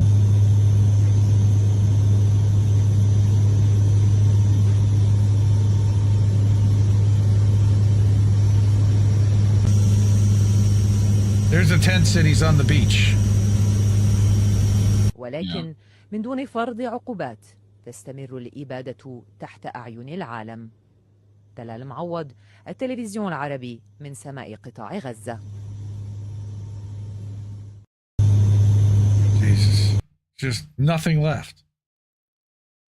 There's nothing left. Except the people that have survived. Managed to survive 18, 19, 20 months of, 22 months now of destruction and famine and the healthcare system being completely destroyed. And no water for 3.5 months, etc., since March 2nd. Disgraceful. Fuck Israel. Like, and fuck the United States government for funding, arming this. Fuck everybody. They all, including the corporate press, they all need to be brought on charges. I want a Nuremberg too for all of this. We need to have some kind of reckoning for this. Yes, Greg, almost like an inside job. Fog of war, right. Fog of war. That's what they'd say. Something 15 years ago was a sci-fi horror, except that they did this 15 years ago too, and they got allowed to do it again. Mm-hmm. People ask, how did it happen? Because our people are as stupid as the Germans were in World War II. We got people right now that are cheering this shit on. Look at fucking Twitter. All the Trumpers that they now turned into genocide defenders because he's arming and funding it. Well, that was a long fuck Israel, and for that, you know we're not going to get remonetized by YouTube on this channel, so if you're able to, and it means, please subscribe, support, do it through another platform other than YouTube or any of the others. Cash App, $, Indie News Network, there's like no fee. co-fi.com/Indie News Network, there's a small one. PayPal.me/Indie News Network, as friends and family, there's no fee. Or you can also go to IndieNewsNow.com. That's our website, and keep the media free there. Go through Stripe. Or you can go to INNnewsletter.com or IndieMediaToday.com. Those are over at Substack, where we are live right now. Seven Sign Soul, Nuremberg was held because of the degree of sadism of the atrocities there. You think there ain't a similar degree of sadism here? Yeah. We've got rape and torture prisons that are there. The Israelis are fighting for. Like to do more of. Yeah, no. Ah, gross. All right. The spy thing is crazy. So this one is a crazy fucking story. The CIA built hundreds of covert websites. Here's what they were hiding. What a surprise. All right. This is Alan McLeod, Mint Press News Indie Media Award honoree. CIA that didn't just infiltrate governments, it infiltrated the internet itself. For over a decade, Langley operated a sprawling network of covert websites that served as global spy terminals disguised as harmless blogs and news hubs and fan pages.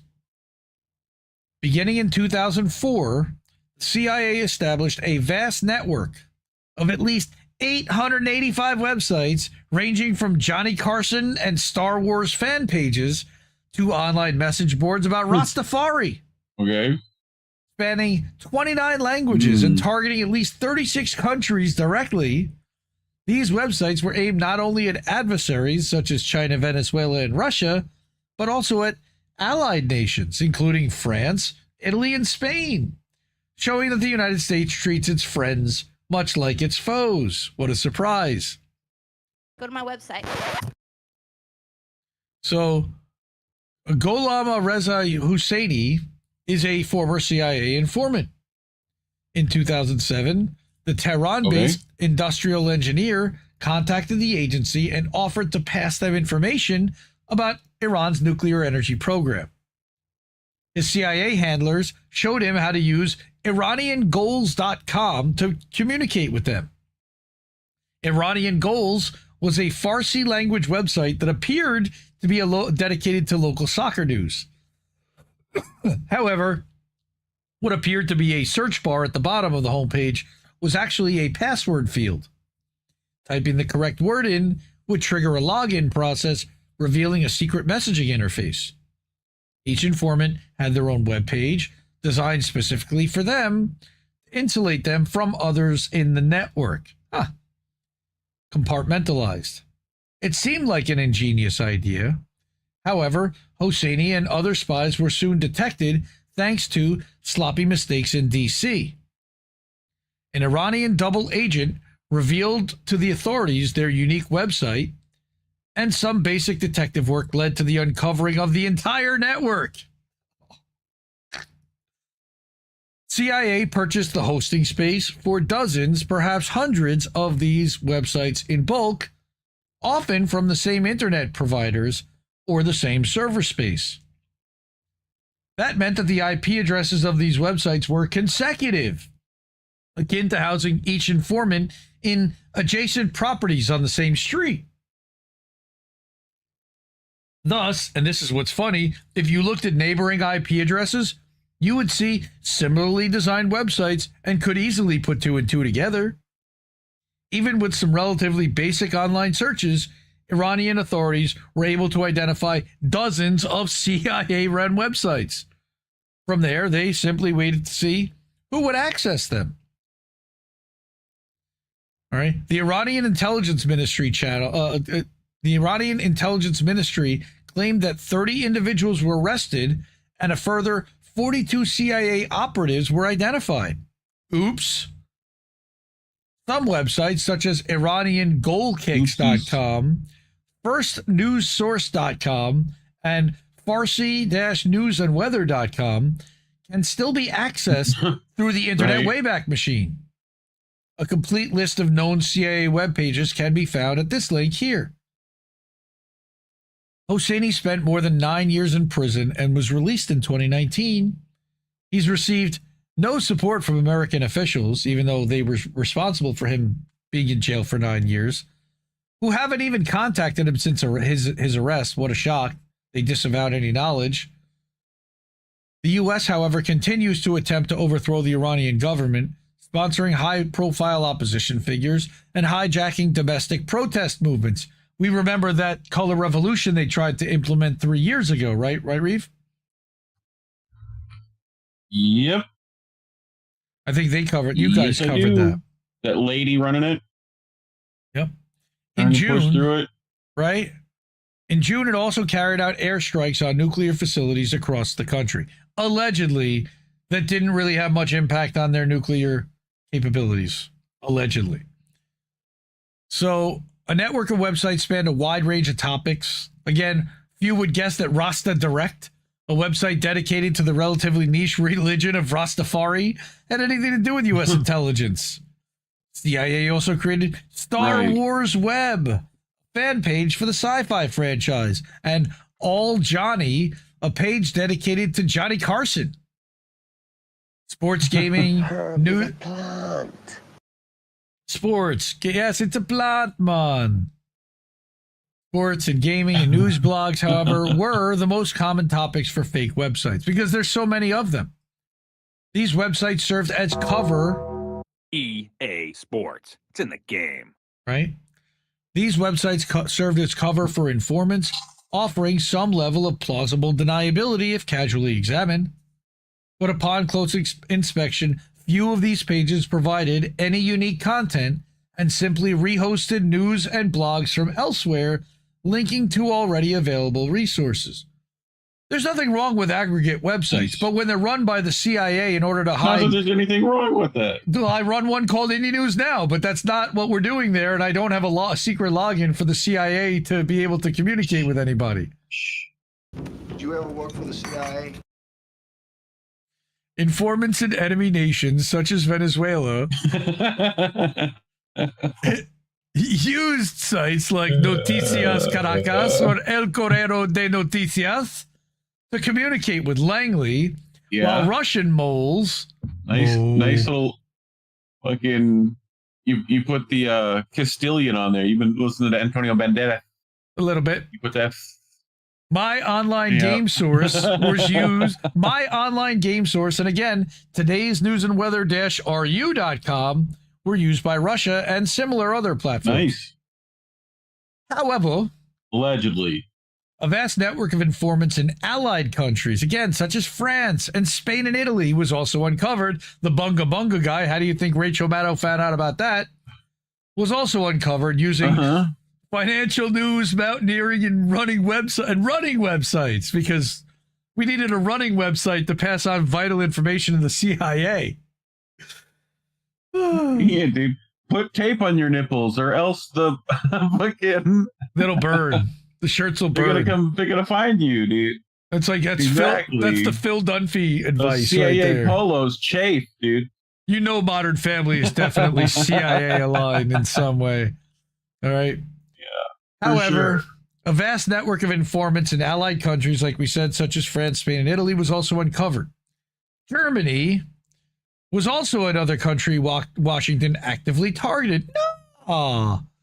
In 2013, it was revealed that U.S. had been bugging the cell phone of Chancellor Angela Merkel for over a decade, sparking a major diplomatic rift. And I would say thanks, Obama, but that went way back before Obama. That was under W. One year later, in 2014, Germany detained one of its own intelligence officials after catching him spying for the United States. Oops. So then we have the CIA's China network, right? China, however, remains a top target. China. Yeah, them. They remain a top target for CIA because they can't penetrate it. The organization maintains an extensive network of informants across the country, allegedly, who, when the network was active, used platforms such as eChessNews.com and SportsNewsFinder.com to transmit information back to the United States. They also use that fucking chess guy as a fucking CIA op himself. Right? You know? Which one is that? Someone will tell me. Jamal Thomas in the chat probably will. Was it Bobby Fischer? Yeah, I think it's the other one. Oh, I think Jimmy called him out. Yeah, he was in that Taibbi letter also. I can't think of his name now. Anyway, fuck him. He's also a Zionist. Yeah. But as in Iran, Chinese authorities began to dismantle the network. Starting in late 2010, so again, this has been gone for a while, the spying network was systematically dismantled by officials, likely using similar tactics to those of the Iranians. I'll bet the Iranians told the Chinese. Unlike Iran, however, China simply... Cookie said. Iran didn't fuck around. Oh, correct. Yes, Gary Kasparov. That's right. Thank you, Cookies. Good to see you, man. You fucking mook. You fucking chess nerd. Yeah, but they got him out, and he's now like flipped, and he's, you know, neoliberal and on the side of rah America. Sure. All right. Sure. But unlike Iran, however, China simply executed the operatives. They didn't fuck around, find out. It's believed that the CIA lost around 30 informants in the purge. This affair is considered one of the worst intelligence failures in the agency's nearly 80-year history. And I believe it was also covered in Vault 7. that's going to be a pretty high bar because there's been a lot of failures over there. Yeah, but 30 agents lost in a country like that is real bad. Since then, the U.S. spying network in China has been severely diminished. That's being kind, Alan. Yeah. Earlier this year, the CIA changed tack, publicly releasing 2 videos encouraging disaffected Communist Party officials to spy for them in exchange for money and the prospect of a new life in America. We played those videos on AM Wake Up. They're hilarious. As I rise within the party, I watch those above me being discarded like worn-out shoes. But now I realize that my fate was just as precarious as theirs, says the narrator in one. Our leaders' failure to fulfill repeated promises of prosperity has become a well-known secret. It's time to build my own dream, he says in another.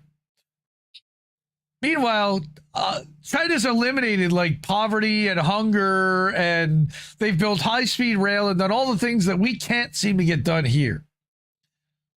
CIA instructs would-be traders to download the Tor browser and contact CIA via its website. While Tor is marketed in the West as a privacy tool, a previous Minpress News investigation revealed that it was created with funding from the U.S. government by a company with ties to CIA.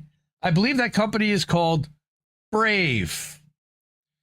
Last year, Washington passed a $1.6 billion bill to finance anti-China propaganda worldwide. $1.6 billion. Fuck healthcare. $1 billion for propaganda against China. This isn't the only time the U.S. national security state has created fake web platforms in order to stoke regime change around the world. No, you don't say. In 2010, USAID, a CIA front organization, again, let's repeat that, USAID is a CIA front organization, or at least was until Trump dismantled it and brought it in-house and made it more covert. They secretly created the Cuban social media app Zunzuneo. Often described as Cuba's Twitter, Zunzuneo rocketed to prominence. The app had been designed to offer a reliable and affordable service, undercutting the competition before gaining dominance and slowly disseminating anti-government messages to the island. Then at a given time, Zunzuneo would urge users to join protests coordinated by the U.S., color revolution anyone, in an effort to foment a color revolution on the island. Just pause for a second. Be my guest. Yes. You know how they like fucking accuse TikTok in China, right? Yep. It's like every accusation America has is just a confession, because here they are in Cuba fucking doing worse. They're outright like, hey, go protest your government, and here's, names and dates, and like, let's have a revolution. It's like, okay, just fucking telling themselves all the time. Well, yes, but they also do foment that revolution and arm that revolution, because the people that run it will end up succumbing to whatever U.S. wants them to do in the end. And that's the whole reason for submitting the color revolution in the first place. No. Oh, God. No, this is not the part where Indy mentions they're weaponizing crypto, Monarch. That's going to be later. Hey, they might have crypto donations on Star Wars Beyond the Unknown. They might have like a Darth Maul NFT. I don't know. Again, and getting back to Zunzuneo, that was the Color Revolution app. Zunzuneo. I love saying that. It's just a fun thing to say. Mm-hmm. In an effort to hide its ownership of the project, the U.S. government held a secret meeting with Twitter founder Jack Dorsey to encourage him to take over. Now, it's unclear to what extent, if at all, Dorsey contributed to the project, as he's declined to comment on the matter. In 2012, Zunzuneo was abruptly shut down. This is the Star Wars bulletin board site. All right. Now, While the 885 fake websites were not established to influence public opinion, today the U.S. government sponsors thousands of journalists worldwide for precisely this purpose. Earlier this year, the Trump administration's decision to pause funding to U.S. aid inadvertently exposed a network of more than 6,200 reporters working at nearly 1,000 news outlets or journalism organizations who were all quietly paid to promote U.S. messaging in their countries. Also, belling crap. Oksana Romanyuk, director of the Ukrainian Institute for Mass Information, or for Mass Propaganda, warned that nearly 90% of her country... for misinformation. That's right. Nina Jankowicz would fit in perfectly over there. 90% of her country's media outlets relied on funding from U.S. aid to survive. I wonder if they were going to... I wonder if they were propagandizing on behalf of U.S. and Zelensky. I just wonder. What's up, Oz the Boomer? Good to see you, brother. You would think. All right. A survey of over 20 leading media organizations in Belarus revealed that 60% of their budget came from Washington. In Iran, more than 30 anti-government groups came together for a crisis response meeting, while in Cuba, in Nicaragua, anti-government press resorted to soliciting donations from readers. CIA has also successfully infiltrated the largest and most popular social media networks, giving the agency substantial control over what the world sees and does not see in their news feeds. Facebook has hired dozens of former CIA officials to run its most sensitive operations. Perhaps the most notable of these individuals is Aaron Berman. As the platform's senior misinformation manager, Berman ultimately has the final say over what content is promoted and what is demoted or deleted from Facebook. Yet in 2019, Berman was a high-ranking CIA officer responsible for writing the president's daily security brief. It was at that time he jumped ship from Langley to Facebook, despite having little relevant professional experience. Google, if anything, is even more saturated with former spies. And again, a Minpress News investigation revealed dozens of former CIA agents who hold top jobs at the Silicon Valley giant. Among these is Jacqueline Lepore, who spent more than 10 years at the agency working on Middle East affairs before being recruited to become Google's senior intelligence, trust, and safety manager. The role gives her considerable influence on the direction of the company. This form of state censorship is how the agency prefers to shape the internet today.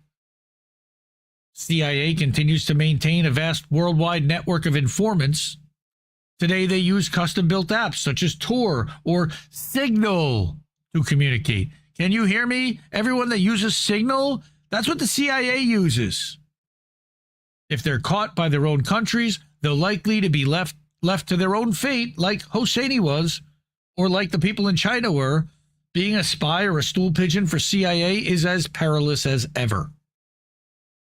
Fucking such a good one by Alan McLeod. Go support Alan McLeod at Minpress News. Okay, they got a support button. Only one McLeod.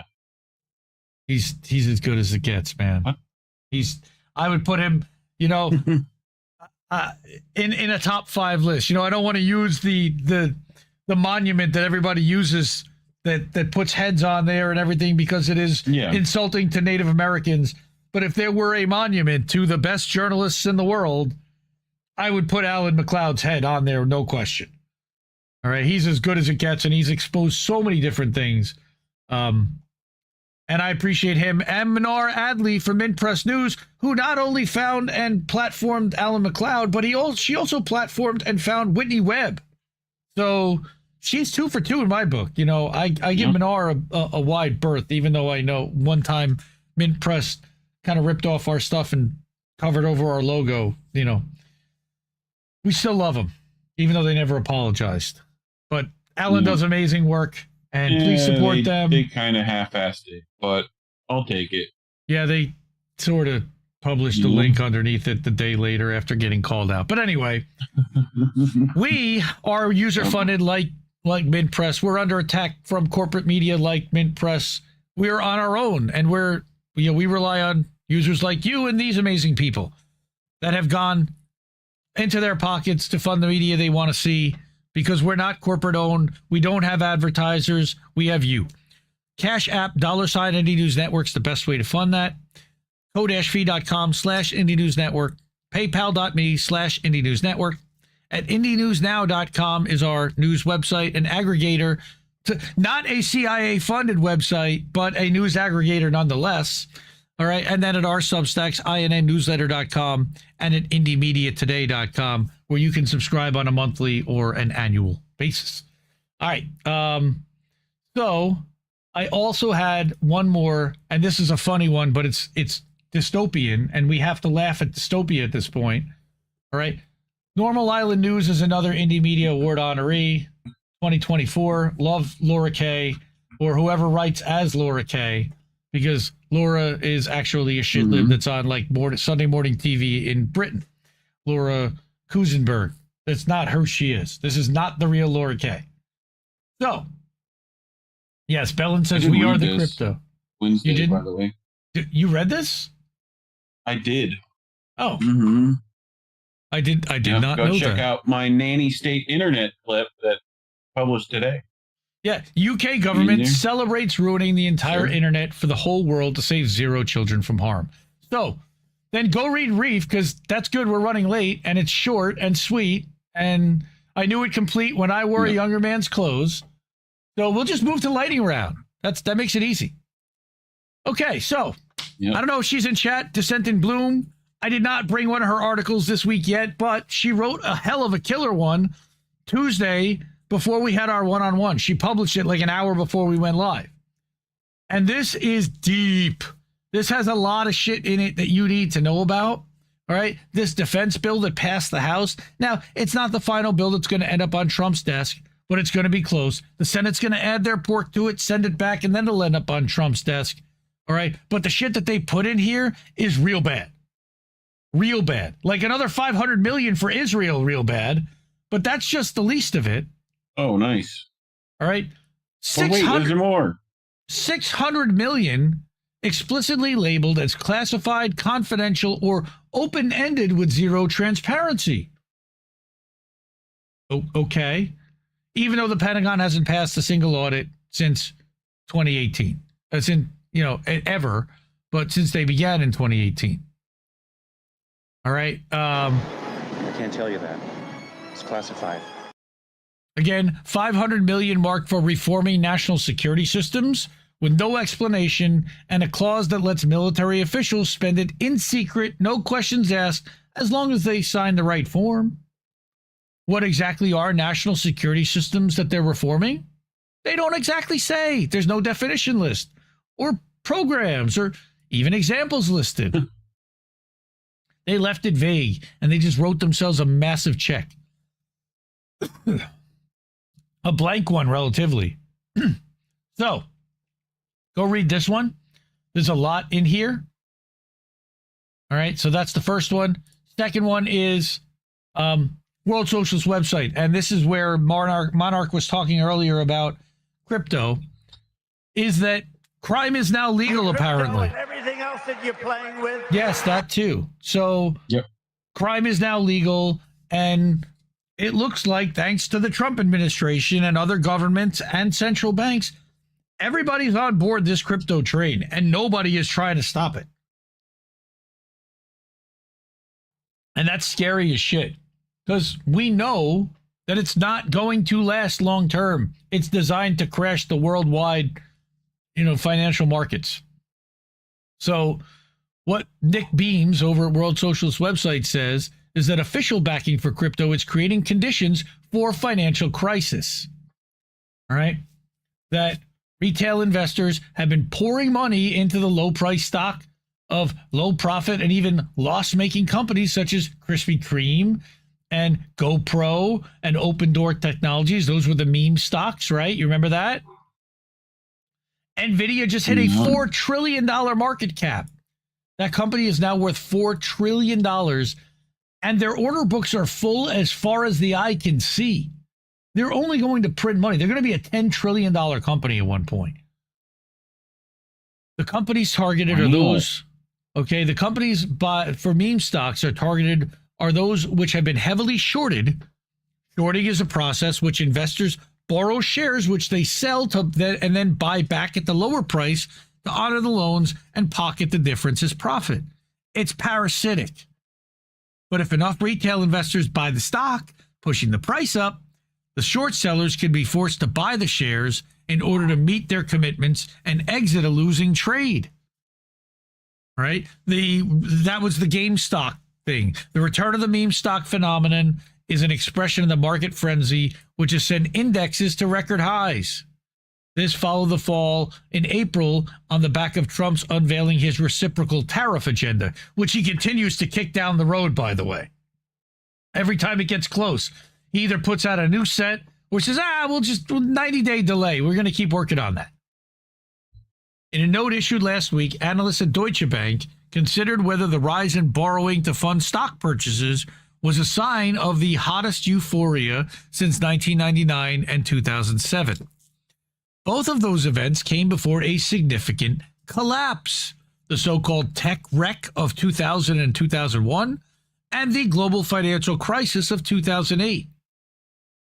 On top of this present round of speculation, the passage of the Genius Act has prompted warnings that a major crisis is in the making. The act purportedly sets up the regulation of stablecoins, providing a path for big money to enter the market for crypto coins. Stablecoins are a crypto asset, quote unquote, but unlike the myriad of crypto coins that have been created, of which Bitcoin is the most prominent, with its price recently passing $120,000, they're supposedly backed by an asset, either dollars or U.S. government bonds. Their chief function is to provide the link between the financial system and the crypto world by providing easier and anonymous access outside the regular banking system. Except we know it's not anonymous because no wallets are really anonymous that they don't want to be, unless it's a cold wallet on a USB storage drive. Most of the stuff is going through exchanges. There's an unusual feature of the passage of the Genius Act, which reveals its essential function. Normally, the so-called libertarians who promote crypto rail against any regulation, but on this occasion, they pressed for its passage, spending hundreds of millions on lobbying campaigns directed at both sides of the congressional aisle to secure legislative support for crypto. They wanted government approval for crypto stablecoins in the guise of regulation to reassure major companies, banks, financial institutions, and small investors that it's safe, thus ensuring the inflow of more money. And we're going to show even more in a second. For crypto, it's an existential question. Having no intrinsic value, the price of coins can only increase and profits made provided new investors and their money are pulled into the market. The same mechanism as any other Ponzi scheme. Yep. At the same time, the related Clarity Act is being sent through Congress to ensure the regulation passes out of the hands of the SEC and to the Commodity Futures Trading Commission, which is regarded as more crypto-friendly or more bought by the crypto industry. The new legislation opens the way for banks and major corporations to issue their own stablecoins. Herein lie the seeds of a major financial crisis. Wait till Visa and MasterCard start issuing their own dollars. And it's not just going to be governments issuing money, but corporations. And you'll end up with Visa bucks and Disney bucks and this dollars and a whole wallet full of money that can only be used in certain places at certain times, if at all. And will my Chuck E. Cheese bucks still work? Basically, it's baseball cards. All right. So there's a lot more to this article. I encourage everyone to go to, I'll put the link in the description. All right. Similarly, this lady, Tiffany Cianci, I don't know her, but she talks about this. There's a 15-minute video about the pop is here. Trump is issuing a $12 billion bailout to every private equity firm in America. And what she's talking about is them opening up crypto to private equity and pension and 401ks. So now 401ks are going to be able to dabble and buy crypto in their portfolio mix. And that opens a $12 trillion market to buying crypto. For the past several months, I have been warning everyone that the private equity industry was creating a massive bubble in our economy that was about to pop. Well, it just went. And right now, they have sent all of their lobbyists to Washington, D.C. to beg the government for a bailout. And it's happening. Donald Trump and his administration are issuing an executive order that will take $12 trillion of your retirement savings, not taxpayer money, your money, and it will bail out not only the private equity industry, but their biggest investors. They're going to bail out Harvard and Yale and every billionaire investor private equity is about to grift. Let's get into it. That's right, everybody. Trump is set to issue an executive order that will open the floodgates and allow private equity funds to access and tap $12 trillion in 401k holdings in America. And the same people that control your 401ks have debt that is stuck with private equity right now, giving them poor returns and in desperate need of a capital infusion. No conflict of interest here, everybody. Just look the other way. Private equity is in big trouble. They need a bailout fast, and you are their only hope. But don't worry. Don't worry. It's going to be good for you. It's going to be the deal of a lifetime for you. All right. I'm not going to show the whole thing. Go watch that. She's good. All right. So real quick, I mentioned early in the show, our friend Joe Blank. All right. At the Rev Joe Blank. Go follow him on Twitter. Go support him. I told him to pin this. I'll also put it in the description. And when I cut this as a small clip, you'll be able to see the link there too. But he asked me if I would be willing to share this. And I said, fuck yeah, dude. Of course, you've been a big supporter. Joe's a hell of an artist. He draws with pencil. And his drawings are amazing. He's sent Misty several. Yeah. I actually saw one hand-drawn in New York City at the Due Distance show. Janice Countess brought one as a gift for Jose Vega, and it was a drawing that Joe had done of Jose Vega. So I saw it up close. They're beautiful drawings. So Joe wrote this article about how he really needs some help, how he's down, almost out, all right? And he wouldn't be writing this unless he really needed help. He used to work on Wall Street as a back office guy, all right? Now he'll be honest, he doesn't have a high school degree, never wanted one, all right? Worked in restaurants, he's in the rural South, all right? He said somewhere around 2017, I had a heart attack. I'd already been dealing with several relatively debilitating autoimmune disorders. He was already a type 1 diabetic, managed okay, walked with a limp because of arthritis since childhood. All right. So basically he tells me that he's living with his mom and that it became like really untenable. He said, I had a desperate option. I co-own a small farmhouse with my estranged mom left to us by my grandpa, who was like my dad. My mom and I never got along. My youth was spent being either physically abused or neglected, abandoned here on the farm for years at a time, since she was more interested in cocaine, alcohol, and men. Boy, we hadn't seen each other for almost 15 years, but had begun speaking again, and I felt comfortable enough giving it a shot. I couldn't be a burden on anyone else. I didn't want to be a burden on anyone ever, so I came back home. Social Security again denied me and closed my case. I was at least making a few $100 a month with the art and figured it was the only way to survive and have a little peace. So things were cordial until old habits started again. Being held as a captive audience, my mother, who was now had a lot of psychological issues and possibly a good helping of dementia now in her early 60s, started speaking to me and treating me just like she did as a kid, but worse. Now I was faced with someone who was venting all their frustrations on me, telling me how I never amounted to anything, what a sorry motherfucker I was. If I had to spend a day in bed, I was lazy, that sort of stuff. She has no socialization, and I was a convenient punching bag because I was here. So he wants to get out, effectively. All right? Here I am. I can't live like this. I can't, literally. She's already shot off 2 of her 4 husbands. She shot 2 of her 4 husbands, and she's literally made thinly veiled threats to me in the past, She's got guns stashed away, and I don't know where, and I can't guarantee one night I might just not get shot myself.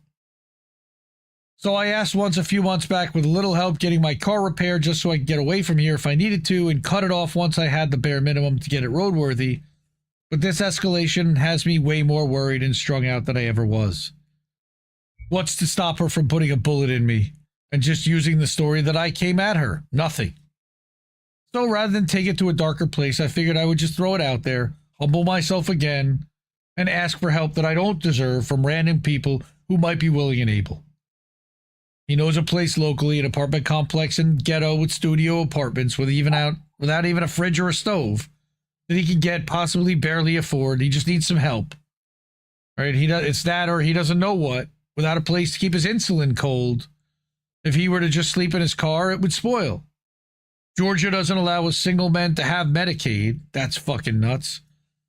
Maybe he can find somewhere to move where he could. He doesn't know. But again, there's Venmo, Cash App, or they're on buymeacoffee.com. I just want to live a quiet life and draw cool people. Put something beautiful into the world until he crossed the rainbow bridge. All right, so if you can help our friend Joe, that would be awesome.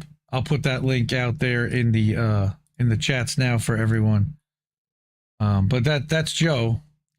And then the other person that I wanted to mention is Anthony Malecki, who is probably in chat tonight. A lot of people know Cowboy Kitty. All right, but he put out a fundraiser for his sister-in-law, and Descent in Bloom is actually looking into the case and finding a bunch of more stuff, but she's going to need a lawyer. She's going to need some help. She was illegally detained by ICE, and I believe she still is at this point. But share it. Every dollar counts. Anything you can do. You can go to the GoFundMe and read about it. Anthony's talked about it here in chat before. But yeah, if you can help them out, that would be amazing.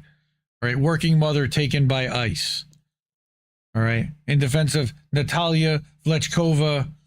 She's been here 9 years legally, currently in the process of applying for a green card, working and paying taxes as a box truck driver, taking care of her daughter. She had been taken into ICE custody after being illegally stopped over a registration that was not expired. All funds will go to her legal defense and to help her get her life back together after this is resolved. And as it turns out, the law that, the rule that allows cops to work on ICE's behalf is not in effect in their county. So what they did was illegal. But of course, crime is legal now. So everything's off the book. Everything's, all bets are off. But that doesn't mean we don't stop fighting, that we stop fighting. Yes, she's still in custody. Thank you, Anthony, for letting us know. Sorry about that. Vlechkova. Appreciate that. Sorry for butchering the name. But I did want to share this and get people seeing this and share the fundraiser. Anything that anybody can do, thank you, really. And this is, again, our news site, IndieNewsNow.com. It's a news aggregator that's a 24-hour scrolling feed of over 100 websites and Rumble channels, Odyssey channels, etc., to provide fresh content 24/7, all from independent sources that are ad-free. All right. This is also where, this is also where you can drop us a donate, a support or a tip, keep the news free, pick up some merch, or you can watch the show live. Check it out. Wow, yeah, we're live there too at IndieNewsNow.com/live. And the merch store also, there's another merch store at IndieNewsShop.itemorder.com. That is where you can pick up some indie merch. $20 a shirt, $23 a shirt, depending on which shirt it is. Buy my merch right quick. That's right. Beanies. Look at my shirt, little bitch. Tank tops. Indie News Now. That's IndieNewsShop.itemorder.com. And again, here's that in the chats for everybody to link and click if they want to pick up some merch. All right. Buy my merch right quick. Yeah, man. Solidarity with Anthony and his family. Solidarity with Joe Blank and his struggles. and really appreciate anything that anybody in this community can do to help our friends and family. These are the people that have stepped up for us over the years and provided us with support and joy and friendship and camaraderie. And this is why we're here for everyone, you know. What else we got going on here? Yeah, you're welcome. We love you, brother Anthony. You know, of course we're going to do that. Least we can do. And thank you, Natalie. Natalie's a trooper. She's a G. She supports everybody. We love Natalie. And Kameshwari Kate, I'm sure she'll help out. Oz the Boomer. So many people are going to step up. You watch. All right. Yeah, we're going to do boats. We are. I'm excited to do some boats and do some eye bleach and to forget some of the shit that we talked about. But man, fuck Israel for all the shit that they're putting us through.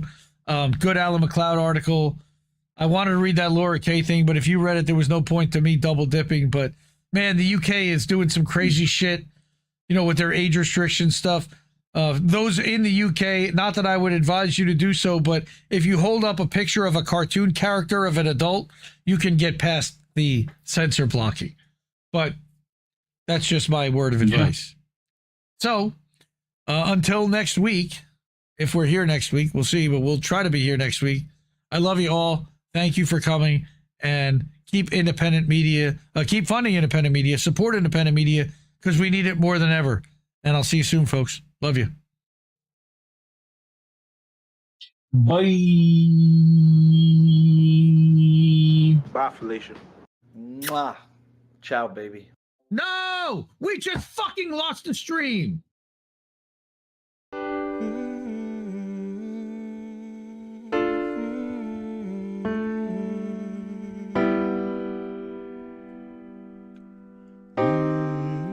I think I liked it better being blind, when I couldn't read between the lines, and when I couldn't see the cracks in the structure that lay bare before me the whole time. I think I liked it better back when I suspended disbelief and swallowed pride. I thought I knew the difference in the red from the blue, but they both bleed us so dry. They both bleed us so dry. My favorite songs don't hit the same way. I get to the end of a 4-minute track and I'm only looking back thinking, what did they actually say? I guess this isn't such an awful place. Is that what you want